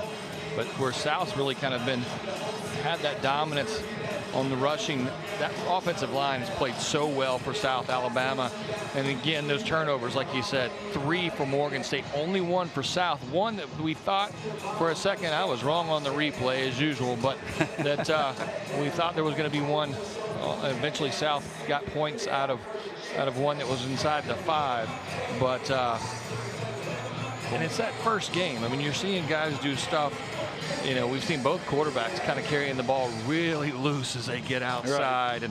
and that stuff as you get into film session that are really kind of in a hurry, right? Yeah. So there may be some folks walking around campus on both campuses next week with balls high and tight. Yes, you got that right. So it'll be Morgan State to kick it off, and it'll be Keenan Phillips who gets the fair catch at the 5-yard line. So that'll bring the football out to the 25 for South Alabama. The Jags offensively 92 yards passing, 71 yards rushing. Now that said, let's make sure we clarify this. 53 yards passing are to Anthony Eager, and that it is technically a pass, but it's a little pitch pass that has worked on both ends of the field. So keep that in mind when you look at the passing yards for South Alabama. A lot of it on that pitch pass, but hey, if it works, stats. There's one stat that matters. Right. That's the scoreboard. And I would have thought the rushing yards would have been higher for South because it seems like they've really kind of been able to dominate that line of scrimmage.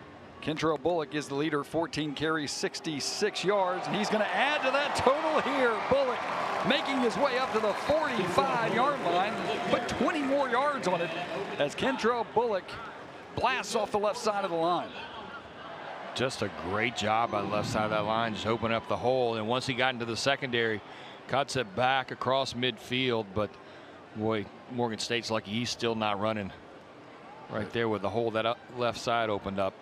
He'll stay in the ball game as Eager goes in motion, and it'll be Bullock again, right side again, positive yardage, breaking tackles, and another first down for Kentrell Bullock. Tag on 11 more before Christopher Boyd, the big 6'5", 370-pound junior, the guy that finally was able to pull Kentrell Bullock down. But they are in positive territory. Bullock again just running over Morgan State Bears, gets it to the 37-yard line. Josiah Blake is the guy that was on the receiving end of that one. And here's the previous play. And see the big man, Christopher Boyd, making the tackle from behind. Give him some credit. That's a load to move to get to Kentrell Bullock. And a lot of that's set up because you see Eager coming in motion.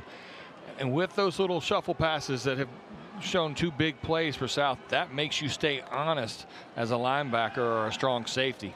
They will pitch outside. Catch is made as Devin Foyson able to get the first down. He'll get out of bounds. That's the 5th catch for Devin. So he'll get about 20 yards total on the day so far. Foyson, the most targeted guy for South Alabama. That's his 5th target, 5th catch. And it's a first down inside the 30-yard line.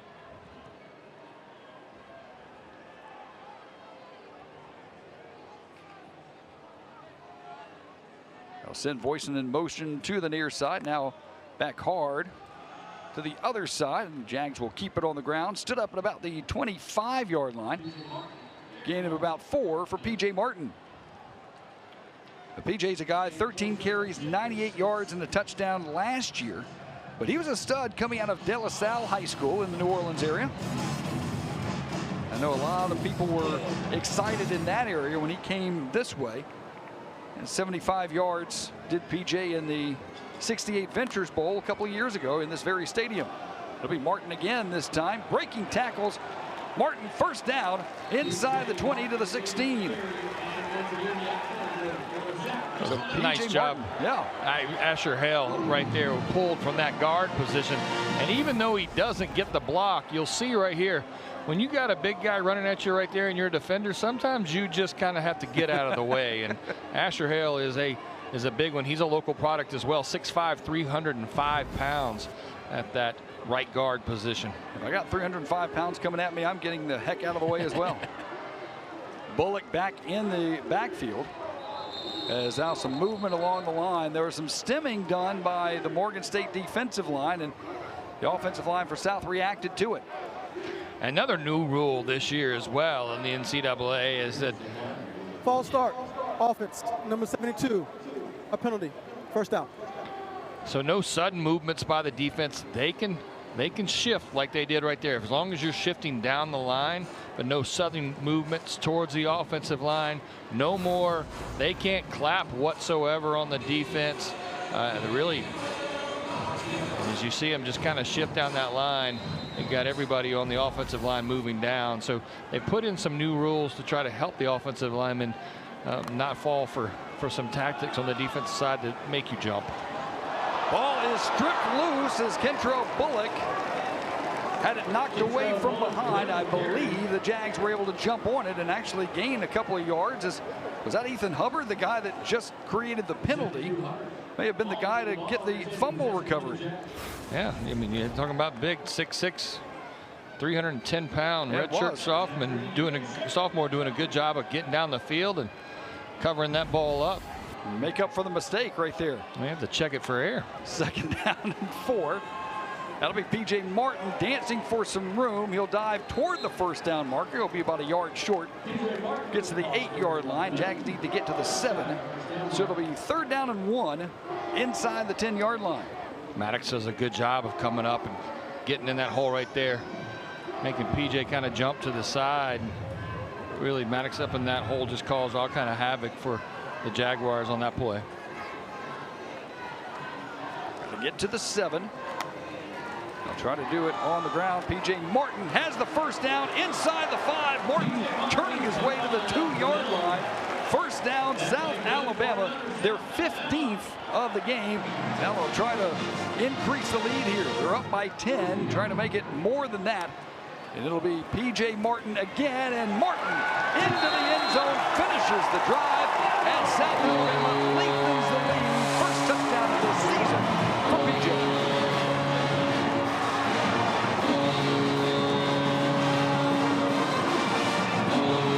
South Alabama, that's exactly what you needed. You need to come out the second half and take that ball right down the field.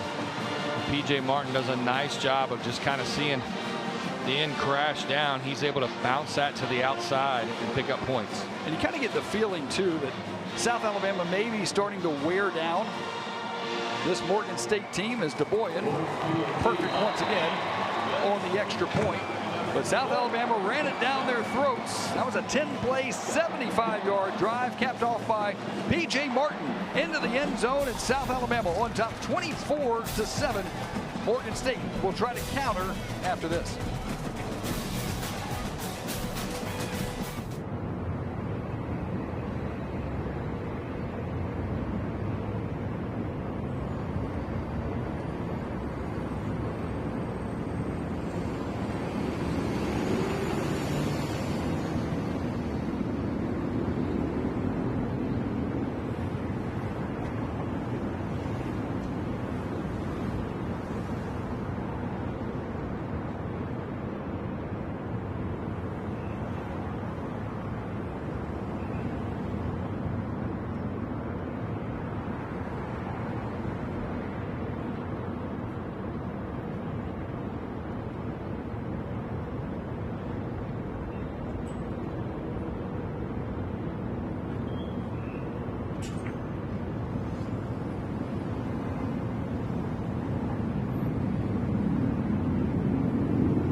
Well, there was one pass to Devin Boyce, and otherwise it was either Kentrell Bullock or P.J. Martin on the run for South Alabama, and it was P.J. Martin putting it in the end zone. South Alabama lengthens the lead 24-7. And kind of what we thought, Brian, coming into this ball game is that South Alabama's just going to hand it off and try to let that offensive line dominate. They absolutely did it on that drive. They did, and speaking of the offensive line, be thankful for Ethan Hubbard right there, who was able to be just aware enough to get on that ball and save that possession right there for South Alabama inside the 10-yard line. Fair catch by Leatherberry. So that'll give Morgan State the football at the 25-yard line to start the second half. And if there has ever been a drive for Morgan State where they need something positive to happen, it's got to be here. First drive of the ball game was fantastic. Marched right down the field. Otherwise, it's that team in red right there that has really dominated this Morgan State offense. Yeah, that pressure up front has been a lot. And it's, I mean, we saw the clips at halftime. Nathan Jennings has done a lot on that defensive front, and then Blaine Myrick also bringing the pressure from that linebacker crew. And then, I mean, what Ty Goodwill and Miller have been able to do in the defensive backfield as well has been really impressive for South Alabama. R.J. Collins, 13 carries, 58 yards. He has the one touchdown for Morgan State. USAL 8 of 14 passing. Yeah, the tee is still sitting back at the. They didn't get the tee off of the kickoff, so that's the. Stoppage of play. Some people have a dog that run out and get the tee. We think we can find a Jaguar that. It's not a bad idea. I mean, it'd probably end up like one of those scenes from what was the Jackie Moon and Jaguar gets loose in the thing. We'll talk about that. Yeah, you train it. I'm not going to have any part of that whatsoever. How about Collins staying in bounds? That's a great run right there. Does a nice job of taking the contact right around the 25 and then turning up and getting those extra yards. Blaine Myrick, the guy that pushed him out of bounds, but a first down by Collins. Looked like South Alabama had done a good job of stringing it out to that right side, but then after a broken tackle, it was just upfield. They got past Javon Henderson. So first down at the 35-yard line for Morgan State. Here's Leatherberry. It'll be Collins once again right side. Not nearly the room this time. He'll get 2 positive yards before he's stacked up, and there's Wesley Miller again. Nehemiah Chandler, part of the tackle as well. But Wesley Miller has had himself a night. Has an interception to his credit. And Jags did a much better job of finding out where Collins was. But that's a great job by Chandler and Miller to just stack him up and push him back. Morgan State has to get to the 45-yard line to get the first down. It's second down and 8. They'll go right side. This time it'll be Nauden, his second carry of the day. Randall Nauden will get maybe a yard. Nauden getting a little more time than expected with Keith Jenkins Jr., the backup running back, out for today. Morgan State coming in, they're picked 3rd in the MEAC out of 6. 11 seniors, 10 grad students on this roster for Morgan State. So they're, regardless of what happens today, they're set up for success. Coach said the offense had its best camp this season. And they looked great on that first drive, but it's been all South Alabama since. 3rd down and 8. Jags bringing the pressure up the middle. Unloaded, caught, first down. There's Leatherberry in the clear. Leatherberry spins across the 45 to the 40-yard line. Number 1, great job by Muasau with pressure in his face to unload the strike. And then you put Leatherberry in space, and he does the rest. Well, you see the pressure come up right up the middle right there. And so that's where you're looking, right there where they just vacated that space in the middle of the field. Leatherberry's running a crossing route. Muasau does a great job of getting the ball and then letting Leatherberry do the rest as he makes a couple of nice moves and picks up that first down. That was linebacker Darius McKenzie, the guy that almost got to Muasau. But a first down for the Bears, their 11th of the afternoon. They'll pass it right side. There's Nauden. Nauden in space. He's pulled down from behind by Caleb Dozier. But it'll be another first down, I believe. Yes, they will move the 6 as Nauden gets his first reception of the day. And this is a great job play calling right here, because what you're seeing is South bringing a lot of pressure. And so what they're doing, they're going right to those spots as they're vacating for pressure. As you saw Naughton get out into the flats, right there where they were bringing outside pressure and able to get up another first down for Morgan State. 1st and 10 in Jaguar territory. How about Muasau keeping it himself? We haven't seen that too much today, but pretty effective right there. We saw that on that first drive. There was a lot of misdirection. Even saw a triple option kind of look. That time Muasau will take it himself. And I think it was a bad idea to go ahead and give South Alabama multiple looks to try and defend. Yeah, because that was really what was throwing them off that first possession. You keep going back to it, but a lot of misdirection. You saw guys getting kind of pulled the opposite way, and a new formation, a little new wrinkle right here that we haven't seen so far with 4 in the backfield. Lowe coming in motion, the tight end, and it will be a little option outside, and Collins forced out of bounds by Wesley Miller. But again, nice option to give Morgan State another first down. And that's one of those things. We used to see it all the time back in the 80s, right? Yes. I mean, I did. And we practice for the option. Nobody practices for the option now. So who's got the runner? Who's got the pitch man? And Muasau does a great job of just waiting to the last second. Once he sees that pressure's coming towards him, he waits to make that pitch. And another big chunk gain for Morgan State. As a defensive guy, I hated teams that ran the option against you. That was a very, very tough offense to defend. There's Collins right side. Pushed out and knocked back. That's Ty Goodwill, who came from the safety spot. And Goodwill able to make the tackle in the backfield and push Carter back, or Collins back, I should say. Well, Ty Goodwill does a great job of just reading this all the way and then getting himself shooting that gap, coming up and making the short tackle. I mean, you've seen Goodwill and Miller make a lot of plays from those safety positions, and you got two safeties that are coming up that quick, being able to read that run right there. It'd be interesting to see if Morgan State takes advantage of that at some point with how quick they're getting up to the line of upfield. And whistle before the play as Muasau was under some intense pressure. It typically is the illegal motion here. False start. Yep. Number 86.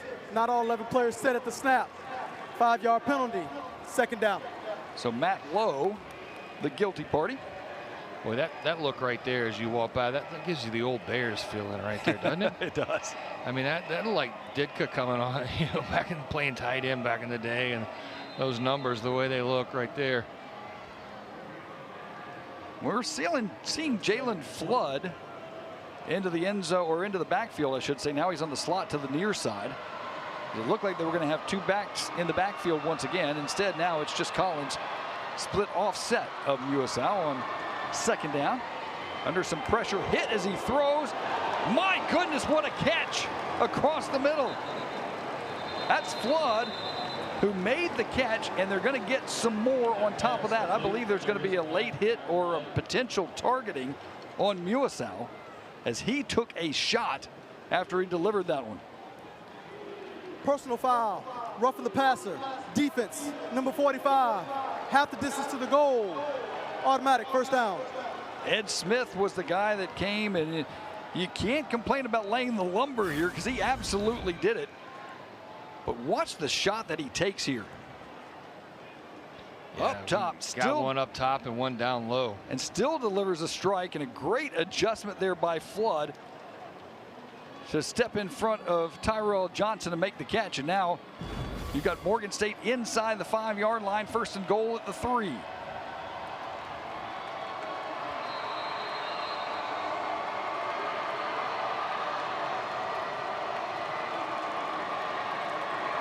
Keep it on the ground. Collins, untouched, touchdown Morgan State. So they score on the first drive of the ball game. They score on the first drive of the 2nd half. And Morgan State has cut it to 11 with the extra point pending. You give Finley and Thomas, the big offensive line on that left side, credit right there for doing a nice job of opening up the hole. You see the block down, and then the turn. Collins able just to walk in the end zone untouched. His second rushing touchdown of the day. Now Chris Bundima on to kick the extra point. Good snap, good hold, and it is right down the middle. And Morgan State not going away just yet, folks. 4 minutes, 13 seconds to go, third quarter. The Bears have come within 10. It's 24-14.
The Prowlers dancing in the end zone for South Alabama, but it was Morgan State who looked awfully good on that last drive. 10 plays, 75 yards.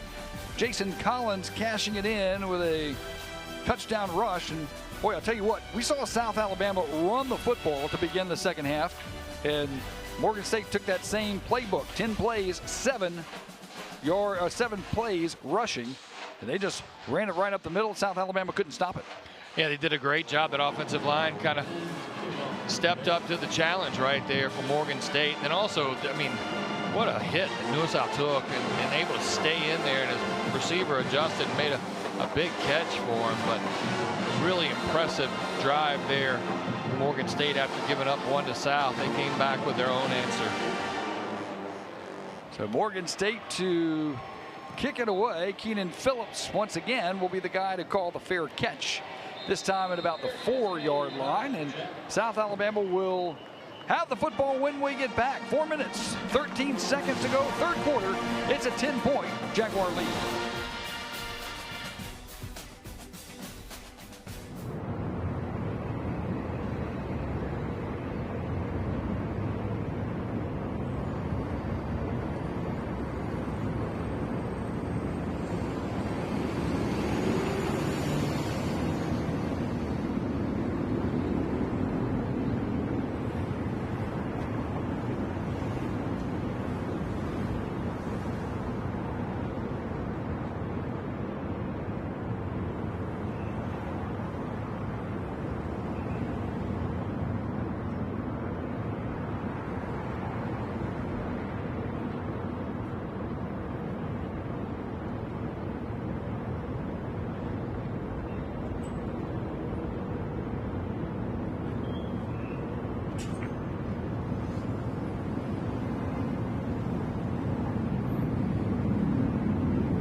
Alabama 11-1 against FCS opponents in their brief history. They've got a 24-14 lead, a 10-point lead right now over Morgan State.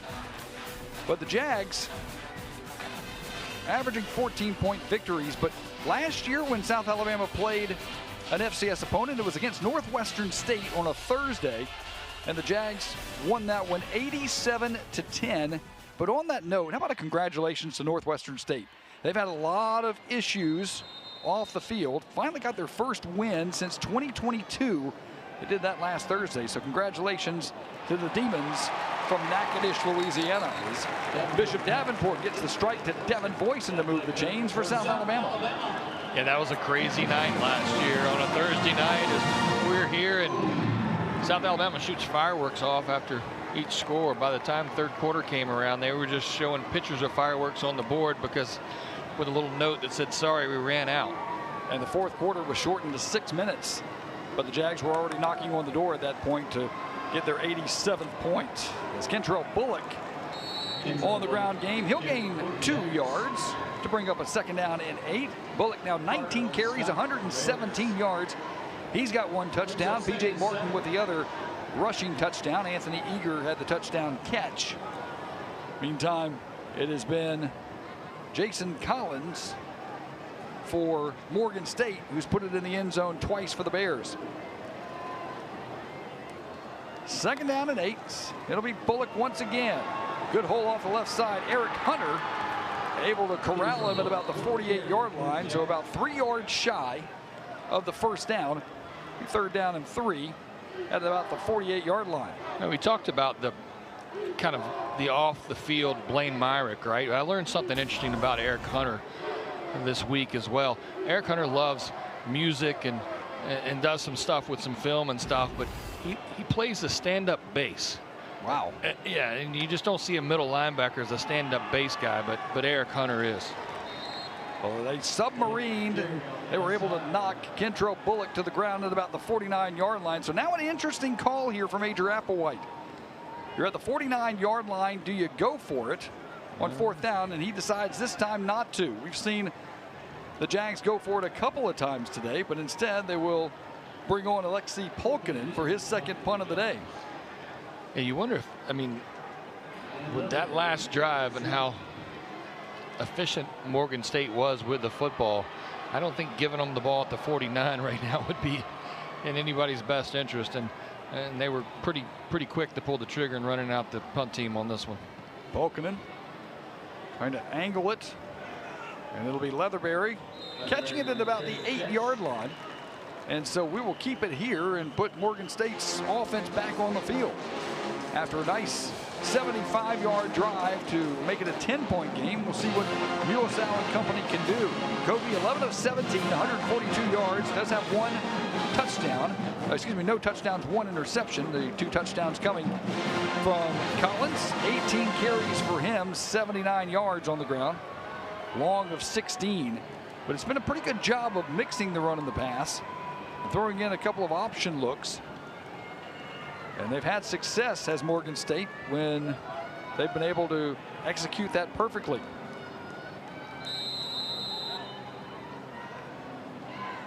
But the Bears backed up in their own territory. Jags going 3 down here as Collins goes right side, and he churns his way to about the 14-yard line. That's a nice gain of 5. And we've seen Morgan State have success, especially if they're able to run into or throw into where the pressure's coming from. That time, South only had 1 linebacker lined up in the middle of the field. Blaine Myrick all the way out, almost to the hash, playing way outside linebacker, almost like he was looking for maybe one of those option plays, but this time now lined up back in the regular linebacking position.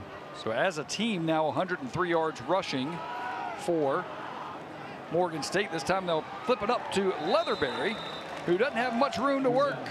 Leatherberry upended Caleb Dozier, the guy in there, along with Nehemiah Chandler making the stop, and that'll bring up a 3rd down and about 6. And Dozier does a really nice job of coming in, and a lot of times you see guys who overrun that play, but he and Dozier both do a really nice job of coming up and getting a hand out and making sure they make that stop right there around the 13 yard line. I'm sorry, about the 14-yard line. Morgan State 4 of 8 on 3rd down. Trying to keep this drive alive as some stemming along the defensive line for South Alabama. They're weighted to the right side of that offensive line, and now Leatherberry has it knocked loose by Blaine Myrick. What a play. Wasn't a great pass to Leatherberry, but that ball was just sitting out there, and that's why Blaine Myrick, the Sun Belt Conference Defensive Player of the Year, that's why he's getting those accolades as he sees the ball, goes to the ball. Blaine Myrick does a great job. If Lowe's coming out from that tight end position, Blaine Myrick checks him. You'll see it right here.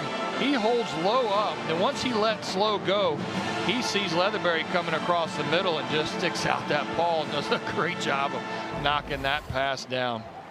So Messenger to punt it away once again for Morgan State. It'll be Devin Boyson at his own 46-yard line, waiting to field the punt.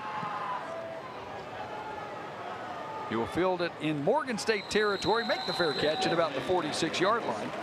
And that's where South Alabama will have outstanding field position once again. But they got to get something rolling. Great first drive of the second half. But then the second drive, they were stymied. So was Morgan State.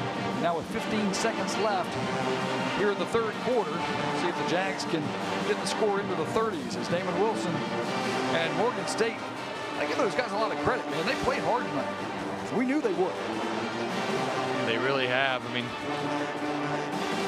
you know, when Eric Hunter's your middle linebacker and your leader on defense, it inspires guys around you. And as you see Eric Hunter calling off the signals right there for his defense and pointing out coverage for him as well. And they have played hard, but boy, what a run right up the middle. That's Keenan Phillips. Justin McElwain able to make the stop. But boy, that's a burst right off the left side by Keenan Phillips. Just a sophomore. A lot of heads turned with what he was able to do in fall camp. And that will take us to the end of the 3rd quarter. So South Alabama will have a first down in Morgan State territory with 15 minutes to go. It's 24-14. Morgan State trailing South Alabama. The Bears able to claw back with a touchdown a couple of drives ago to make it a 10-point game.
ready for the fourth quarter here in Mobile, Alabama. Look at Hancock Whitney Stadium as the Jags, with a 24-14 lead over Morgan State, just do the third quarter light show.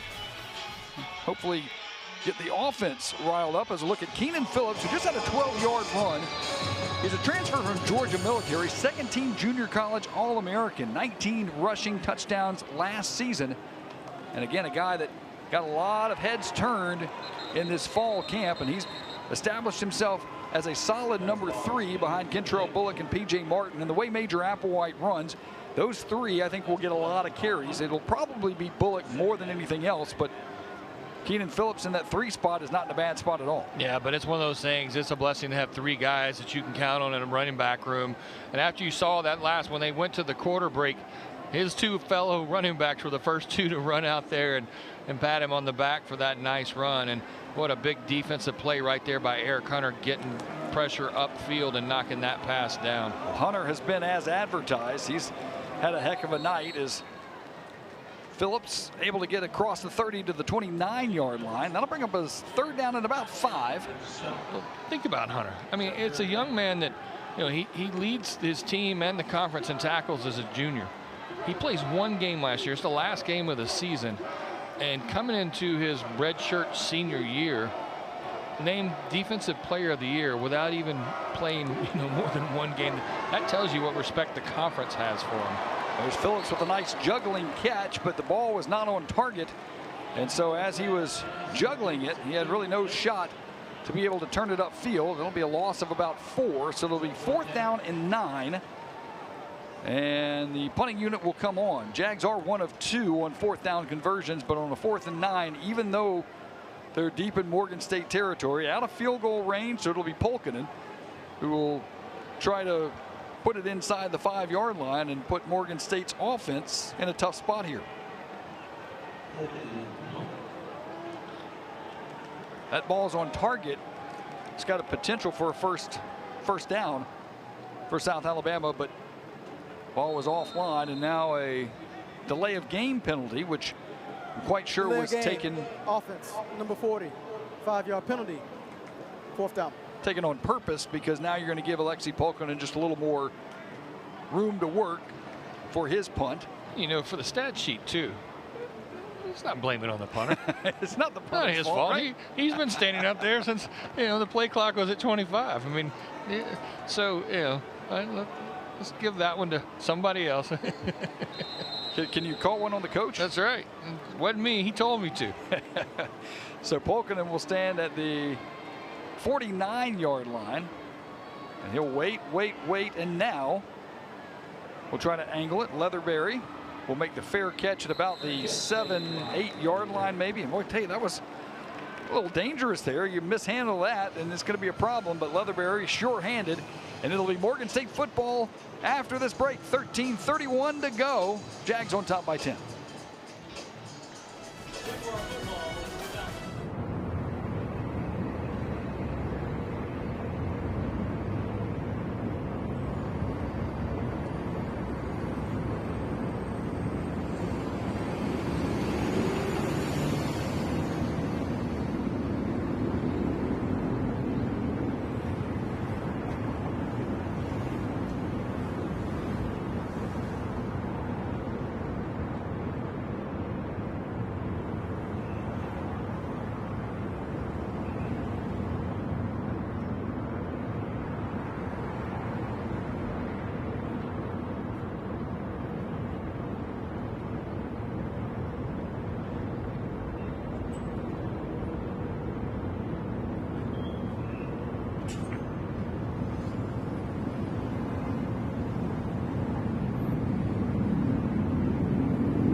Major Applewhite and his South Alabama Jaguars leading at 24-14. His defense on the field with 13:31 to play here in Mobile. Season opener for South Alabama. They were picked by the coaches to finish 4th in the West. Louisiana, the Ragin' Cajuns, having a tough time tonight with Rice.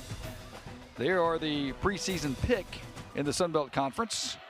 The Sun Belt, the only division, the only conference that still has divisions. As we'll see, the option is Muasau going off the left side. He'll get up to about the 16-yard line. But the Sun Belt Conference still goes east-west. And for what it's worth, the preseason picks last year, Marshall in the East was picked dead last. Worst team in the conference. They went on to win it.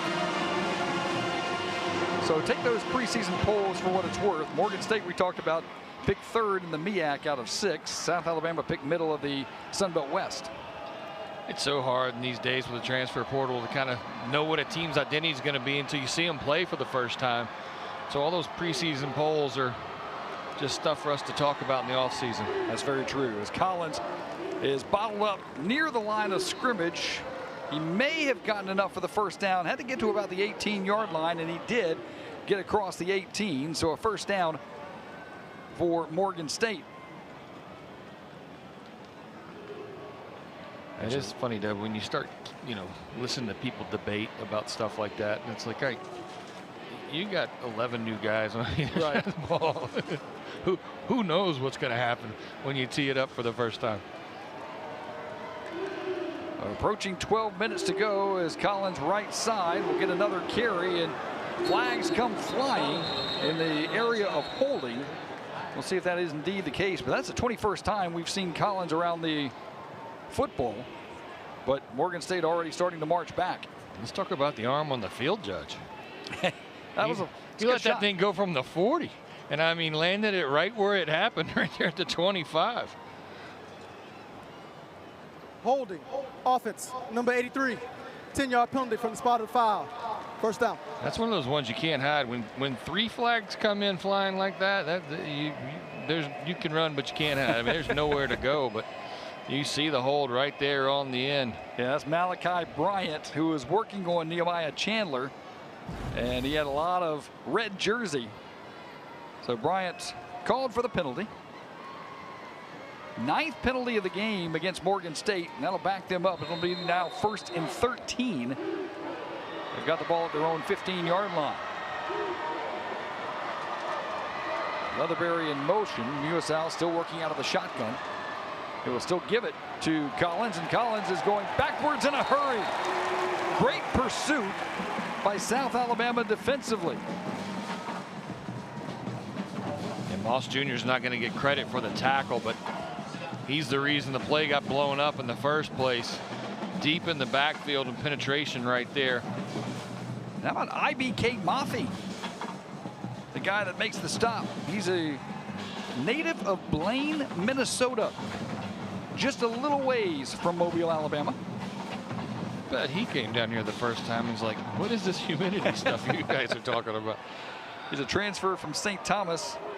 55 tackles in his collegiate career. Makes his first for South Alabama. Now 2nd down and long. Mafi across the middle as a dart going to Collins. Couldn't be handled. Good coverage there by South Alabama, though. And Muasau now 12 of 20 throwing the football.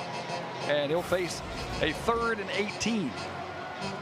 Yeah, he's got a little bit of a pocket to step in. He's got some pressure behind him, but boy, his receivers got to help him out. He maybe a little hair behind him, but you got to make that catch coming across the middle. Well, Wesley Miller was there should that ball have been caught. Miller was there to make the stop. Meantime, 3rd down. They've got to get to the 28-yard line.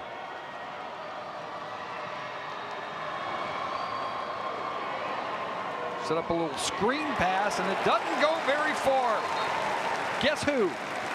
Blaine Myrick was just sitting there waiting on that screen pass, able to knock him down as Alex Simmons didn't have very far to go. And South Alabama gets the hold, and now they'll get the football back. Yeah, Myrick does a great job. It's one of those things with the defensive lineman, when all of a sudden you're running free, you realize, whew, something's going on. But Blaine Myrick dropped out about 2 yards, and he saw the back slipping out of the backfield to try to set up that screen. And Myrick does a good job of getting in behind the offensive lineman and making a great tackle right there. That young man, he is as advertised. There's a reason he's the Sun Belt Defensive Player of the Year, preseason Player of the Year. Looks like they'll back him up 5 more as the play clock was delay game. Offense, number 85. down to 0. 5-yard penalty, 4th down. That one was not an intentional one, but it does go against the punter as well. I mean, if anything, give it to the center, right? But what is it? It's not the center's fault either, though, right? He has the ball, right?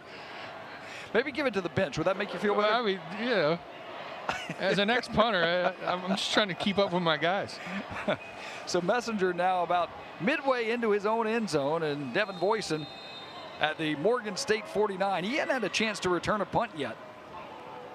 That was the duty of Jamal Pritchett last year, who, by the way, made the Jets practice squad. So congratulations to JP. And Devin will get a chance to return this one. Fields it at midfield. Right side, Devin Boyson. Around the 45-yard line now, reverses field. He's got a lot of room to run. Boyson with a wall in front of him. Devin into the end zone. Touchdown, South Alabama. They're going to mark him out at the 5. Ruling on the field, the runner stepped out. Oh my at the 4-yard line. The ruling on the field, the runner stepped out at the 4-yard line. So Devin Boyson so close to returning that thing. But he'll go 46 yards, as they say.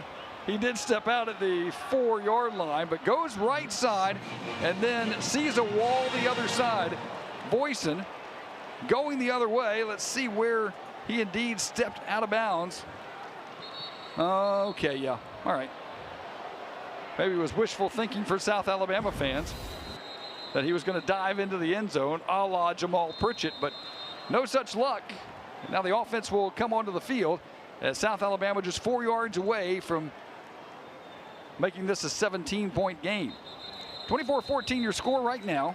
Whistles and the previous play is under review to determine if the runner scored a touchdown. So they are going to take a look again. But I think clearly he stepped out of bounds, right? I have no opinion. As even as my kids are texting me, telling me you're right. I think you are 0-21 for the last 2 years. Let me look at it again before I make a judgment here. But here we go. Let's get one right here. All right, so he's fine there. Yeah, it's going to be this next step right here. That one's fine. Oh, I see green. You're still good there at the 5. Yeah. All right, is this step here? Still good. Oh, that's going to be a touchdown. I'm going touchdown, and I'm going to be 1-21. You're still good, and he got inside the pylon. That's a touchdown. And they're watching it on the board, and the fans are reacting. I'm with you. Boyson's seeing it as well. He's pumped up. Let's see how this thing turns out. What a return, though. I mean, and you almost want to hear some kind of Benny Hill music behind it when he got all the way over there about the 30 and put on the brakes and reverse field. And what a great job by his guys that were blocking for him, because once he reversed field, boy, it was almost like they reversed the wall and gave him a lane down here on the near sideline. But boy, you can see some green between his feet and there, and I think both those steps you have some green. Eric Hunter tries his best to push him out right there at the goal line, but you can see some daylight there, daylight there. And look, and I've got to continue to brag on our crew here. These are students working these cameras for ESPN Plus. Not working for a lot of money, getting some great experience for sure. But these are students showing you these fantastic replays. And that angle that we saw, the tight shot from the opposite field, I think clearly shows that Devin Boyson scored a touchdown. I'm with you. Yeah, I'm with you too. They've done a great job tonight. I love the view from, when the one that's right up top, it almost looks like we have our own little blimp kind of flying around. We get some great views, but yeah, look at this view from the sideline right here. I'm telling you, there's green right there between his foot and the sideline. And there's green on this next step too. That was the one that I thought maybe he stepped out, but he did not. I was confident the whole time, Pat, that he didn't step out. I'll be honest with you, on the first replay, the angle that we had, I thought, okay, yeah, he probably stepped on some white. But looking at that replay again, I think that's going to be a touchdown. But speaking of Jamal Pritchett, he's a guy that was a very shifty guy, went to Tuskegee, wanted to earn his spot as a D1 player, absolutely did, gets to the Jets, and was a cut on the final day for the Jets, but then was able to make the practice squad. So shout out to JP as he continues his pro career. The only thing that scares me a little bit, Pat, is this taking a long time. That's true. And we thought, I mean, from our reaction and from the angle that we saw and the crowd's reaction watching over the Jumbotron, we felt pretty confident about it. But they are doing a lot of talking about this, which scares me a little bit. But I'll say it a million times. The replay crews do a really good job of making sure you get it right. And if it takes an extra minute, so be it. Here we go. After review, the ruling on the field is upheld. Wow. So the ruling on the field is upheld. At the 4, that is correct. Yep, at the 4. So they are going to uphold the ruling. And it is not a touchdown for Devin Boyson. And the streak continues. I'm not sure here. I mean, you got green there. You got green there. So I don't know. But look, I will say the replay crews here, those guys get paid to know a whole lot more about it than I do. I'm never going to criticize those guys. But it'll be first down for South Alabama at the 4-yard line. So Devin Boyson has it taken away from him. I'd throw it to him right here, right? I'd find some way to get him involved. Get him the football. You would think after a play like that. Get him the football. Let him get in the end zone. He's the slot along the far side with Anthony Eager out wide. First and goal from the 4. That is Boyson in motion now to the near side. It'll be Kentrell Bullock who will bull his way down to the 1-yard line. So add 3 more to Kentrell. He's now got 126 yards on 22 carries. He's got a rushing touchdown. P.J. Martin has a rushing touchdown. Anthony Eager has a receiving touchdown. And now second and goal at the 1. Bishop Davenport will hand it off to Bullock again, and Bullock will get into the end zone. And no controversy there. Kentrell Bullock, second rushing touchdown. It's 30-14 South Alabama. Just another great job by that offensive line. Lean on your strength, and that offensive line's done a nice job all night long. 2 plays in a row. First one, they come up a little short, and they go right back to it. And that time able to get into the end zone. So DeBoyan on to kick another extra point. And it is on the way and perfect. And so South Alabama on the nice punt return by Devin Boyson sets up Kentrell Bullock as there's a flag after the play. Kentrell Bullock into the end zone will address the flag on the other side. It's 31-14 South Alabama. Running.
Hancock Whitney Stadium is the penalty as we went to break was running into the kicker. Jags decline it. They'll take the extra point. They're up 31-14. 9 minutes, 27 seconds to go. We were talking in the break how that call was upheld, and guys in the truck made a good point. We didn't have a great angle of Devin Boyson breaking the plane. So it looked like from the angle that we had that he stayed in bounds. But did we have a good shot of him breaking the plane? And that may be enough to say, hey, we're not sure if he got the ball inside the pylon. So that is potentially the reason the call was upheld as opposed to overturned. But either way, South Alabama able to cash in and get the touchdown. So then the question becomes, well, why didn't they move the ball up to like the 1 yard line? Because, you know they got at least that far. But then the explanation is that's not what they were looking at. What they were looking at to see if they were upholding the call that he didn't get into the end zone. They had marked the ball at the 4, so you can't move it up to the 1 because that's not exactly what the replay was all about. So DeBoyan puts toe to leather, and Leatherberry at the 4 yard line makes the catch. Fair catch, and it'll be Morgan State football. So how about this? This is the 126th season of Morgan State football. Season number 17 for South Alabama. Got a program that's been playing a long, long time, and playing at a university that just started football in 2009, didn't become Division I until 2012. Jags have already been to 5 bowl games. They've won 2 straight. So their success, especially recently, has been pretty impressive. Playing most of the time teams that have been playing a lot longer than you have. 9:27 to play. Kennerly in motion as Muasau will hand it off to Collins, and Collins is hit in the backfield and tossed to the ground violently. What a play by Trayvon Henry. He's a Southern Miss transfer. 12 games, 9 tackles in 2 seasons for the Golden Eagles. Comes here, and boy, did he make a statement in his first tackle as a Jaguar. Well, he was in the backfield quick. That was almost a WWE suplex right there as he made sure sure-handed got that tackle. Collins may beg out of this one. Say, you know what? Give it to somebody else. Collins has already run it for 23 opportunities. And this time he'll catch it down to the backfield. Nice move by Collins across the 30 to the 34-yard line. He's going to be about a yard shy of the first down. But Collins, he can do it all. That's his first catch of the day, but adds 9 more to his total yardage. So total offense, he's knocking on 100. He's got 95 so far. But a 3rd down and 1 as we near the 8-minute mark. Did a great job of just putting the brakes on, watching the defender go by to pick up those extra yards to give him a short and 3rd and short here. Put on the brakes, he'll fly right by. Only old people get that reference. Ball's on the ground. Still on the ground. It is still on the ground, and now recovered by South Alabama. The ruling on the field is a fumble, recovered by the defense. The ruling on the field is a fumble, recovered by the defense. 3rd fumble of the day, and Christopher Wallace Jr., the local product out of Mary G. Montgomery High School. He's the one that lands on the football. Another turnover for Morgan State and another short field opportunity for South Alabama. Well, just a great job. Lane Myrick's in there.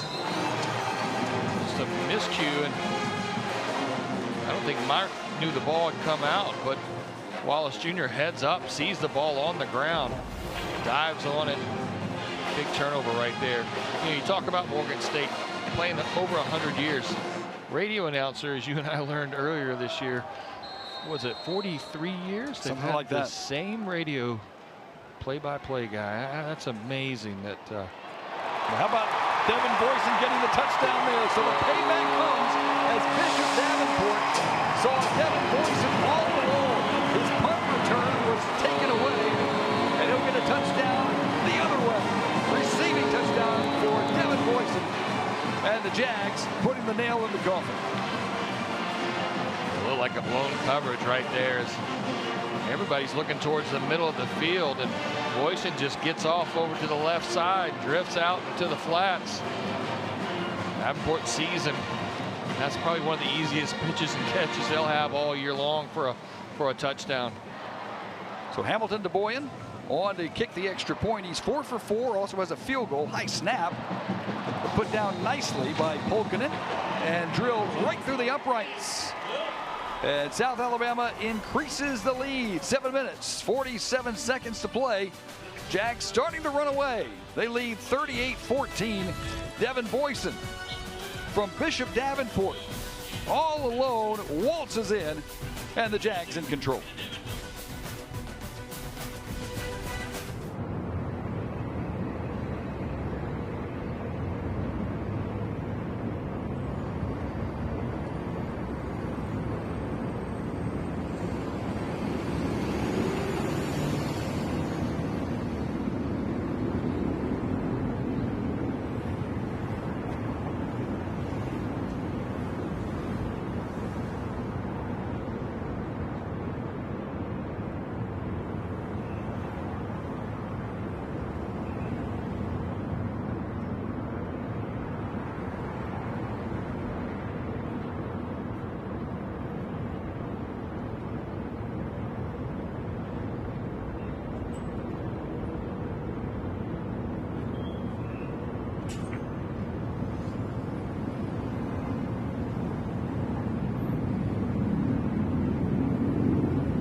Succeeded first, try again. That's what they always say, right?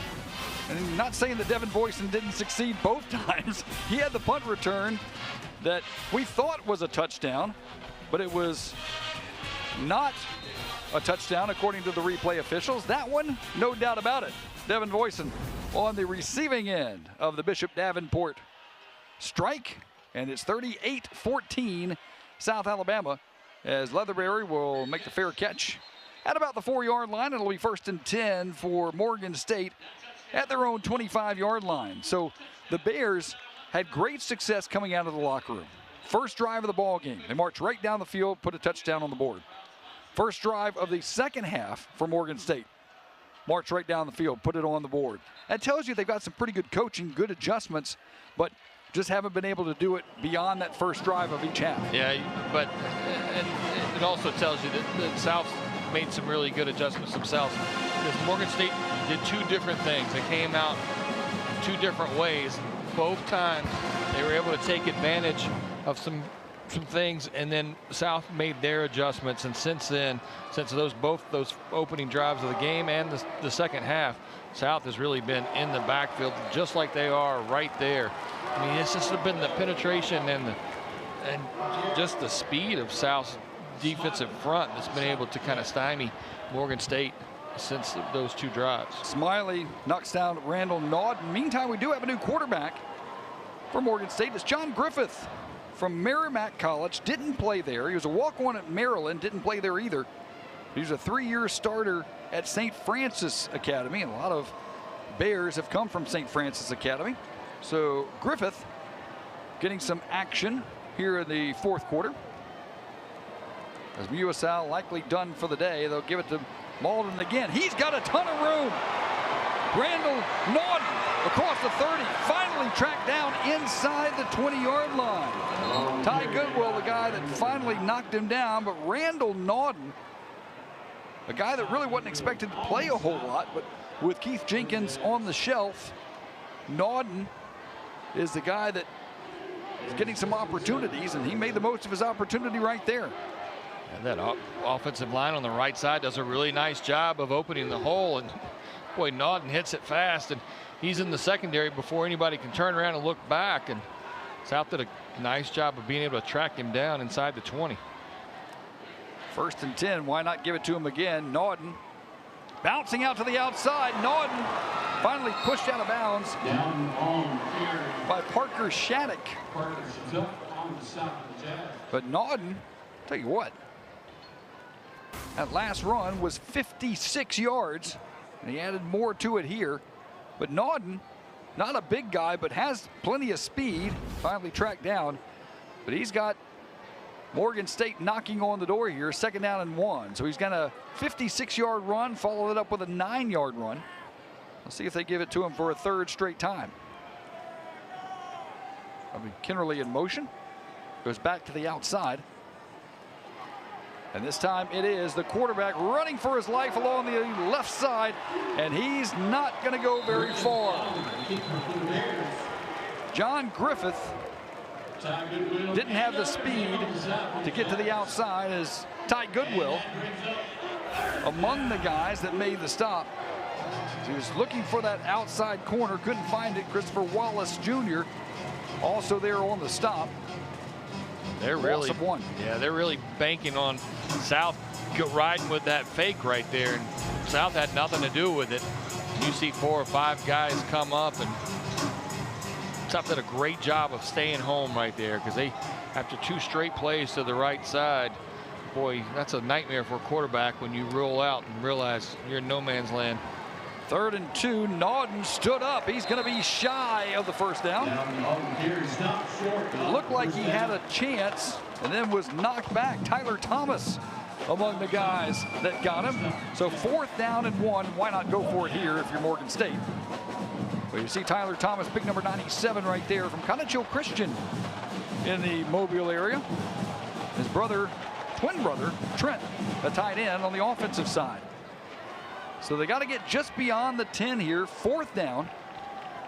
Morgan State is 1 for 1 on 4th down conversions today. Will they go 1 for 2? They will. Completion and a 1st down. Blaine Myrick, the guy that makes the stop, but it was Nauden coming out of the backfield to catch the football, get the 1st down, and the chains move as the clock moves now under 4 minutes. And you see that little swing pass right there. Nice block. They got a little chip on Ty Goodwill. Tyrick Wood, the tight end's the one who gets the block that springs the run right there for the 1st down. But how about Griffith under fire, man? He took a shot and still delivered a strike. So 1st and goal at the 7. Griffith looking for the end zone, knocked away. He was trying to hit Tyreek Wood. And Ty Goodwill was there on the coverage. It's 2nd and goal from the 7. Trying to see if Goodwill get his hand in there and get a piece of this, or just he does. Boy, that is a great just timing right there by Ty Goodwill to get his hand on that. That was a laser that was thrown in there, but Goodwill, he's had a great game tonight. They talked about him a lot this week. Coach talked about just what a great camp he's had and off season, and they were really looking for him to step up in that secondary, and he has done exactly what they wanted him to do. So the Bears will take a timeout to talk it over. We're going to keep it right here as South Alabama leading at 38-14. So the Jags on their way to another win over an FCS team. I'm going to put them 12-1 overall, but we talked about that Northwestern State last year. We knew coming in that Morgan State was not Northwestern State. This was going to be a tough ball game for South Alabama. You got to give all the credit in the world to these guys from Baltimore making the trip. They had a charter delay as well. They were supposed to get in here much earlier, but charter was delayed and got in late last night. Still make the play today, and got something cooking down there on the FCS level. This is going to be a team to contend with. out of the MEAC.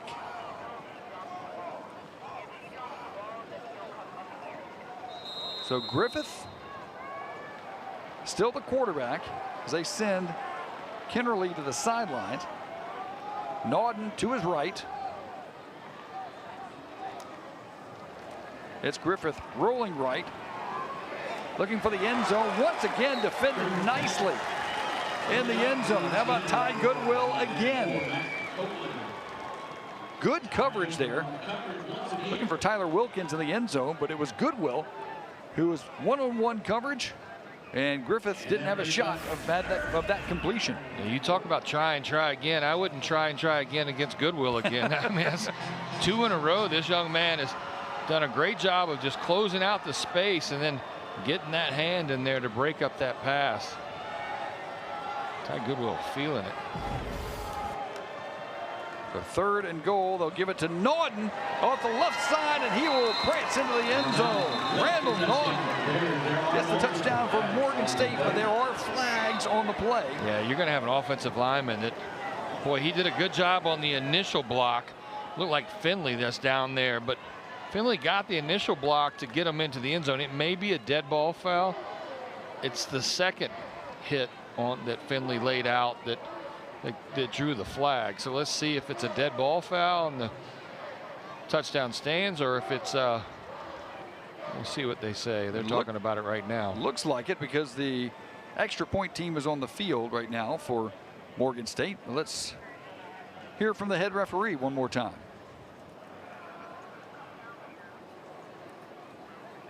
The result of the play is a touchdown. Personal foul, unnecessary roughness, number 74 offense. That penalty will be assessed on the kickoff. Point for try. That's Daniel Casillas Jr. I apologize to Finley.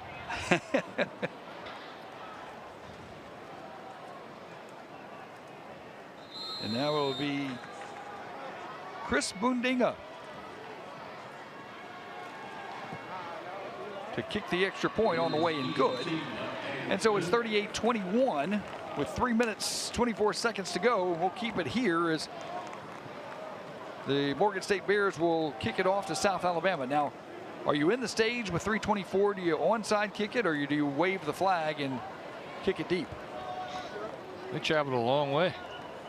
Well, let's roll the dice and kick this thing up. I mean, you know, we came to play. We came to make some noise. And, yeah, I'm pulling everything out I got. I'm going to roll it up and onside kick it and see what we got. We've got to give kudos to this defense from Morgan State. We talked a lot about traditionally they've been very good. They lost a guy last year, Elijah Williams, who covered a lot of holes on that Morgan State defensive line. How good was he? Well, he made the 53-man roster for the Minnesota Vikings. And talking to the Morgan State coaches prior to the game, they said, did he cover a lot of holes that we just didn't know about, or is this a pretty good defense? And Jags have scored 38, but it hadn't been an easy 38. Yeah.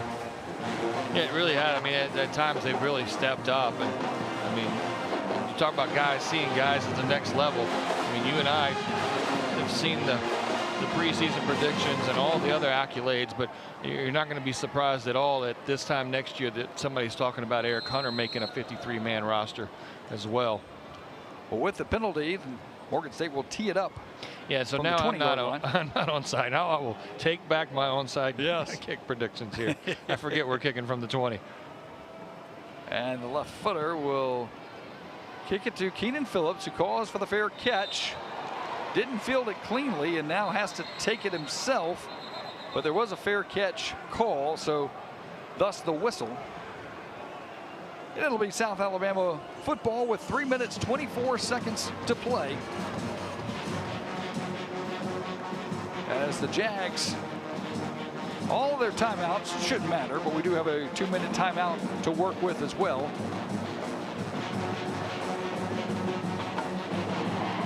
They're discussing where they're going to spot this ball. Yep. During the player play, inadvertent whistle, the ball we placed at the spot of the recovery, first down. Okay, so there you go.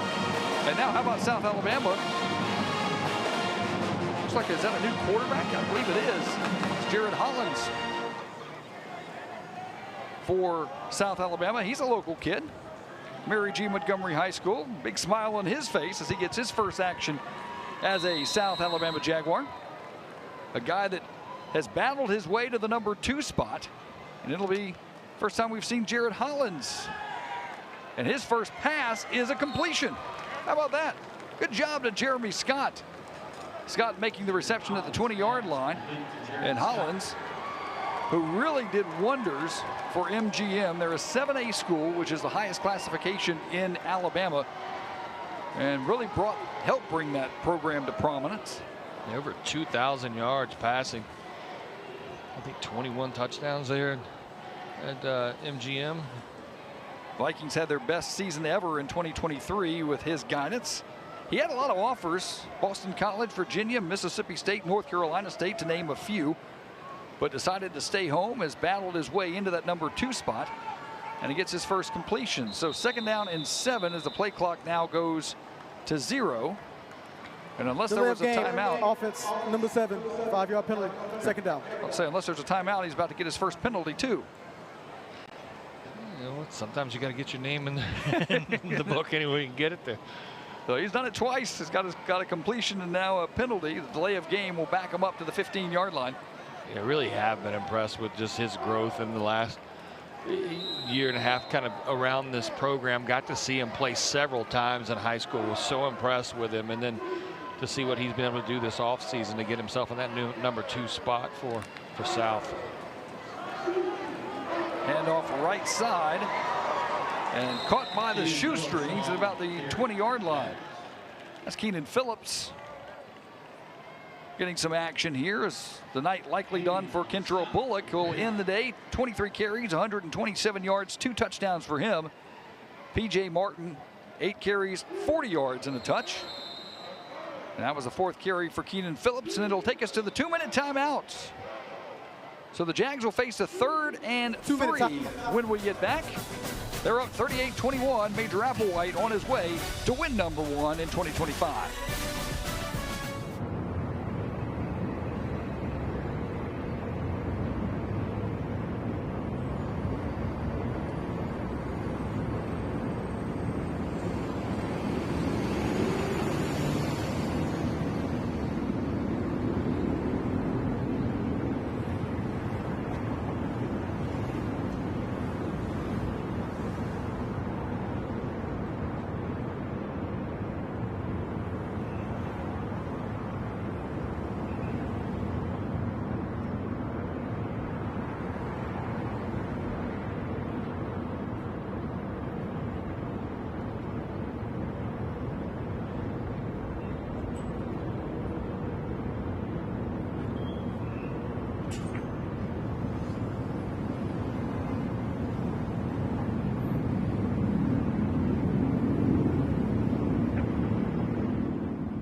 after this, Morgan State will get a chance to go home. They'll host Towson next week and then on the road to Toledo, and that's a pretty good football team they've got to play. Meantime, speaking of pretty good football, South Alabama back home this coming weekend against Tulane, who had their way against Northwestern today.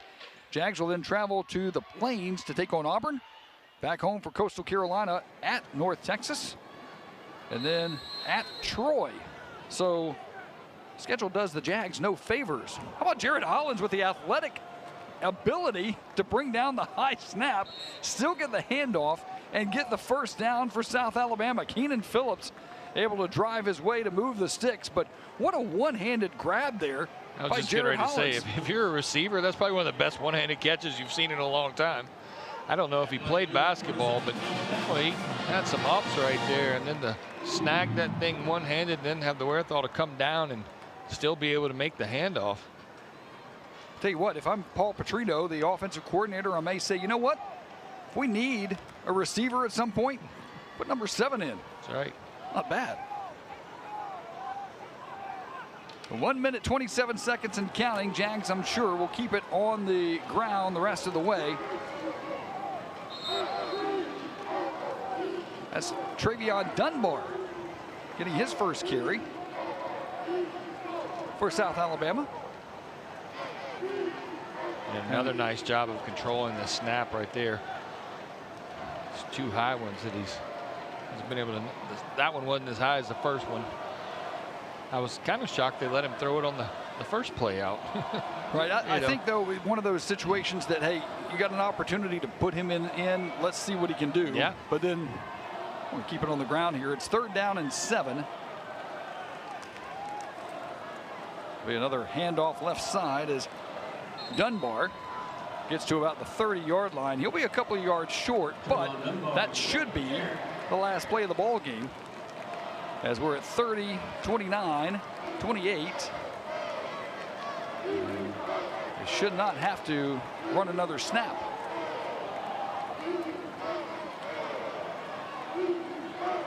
Coaches still on the sidelines, though.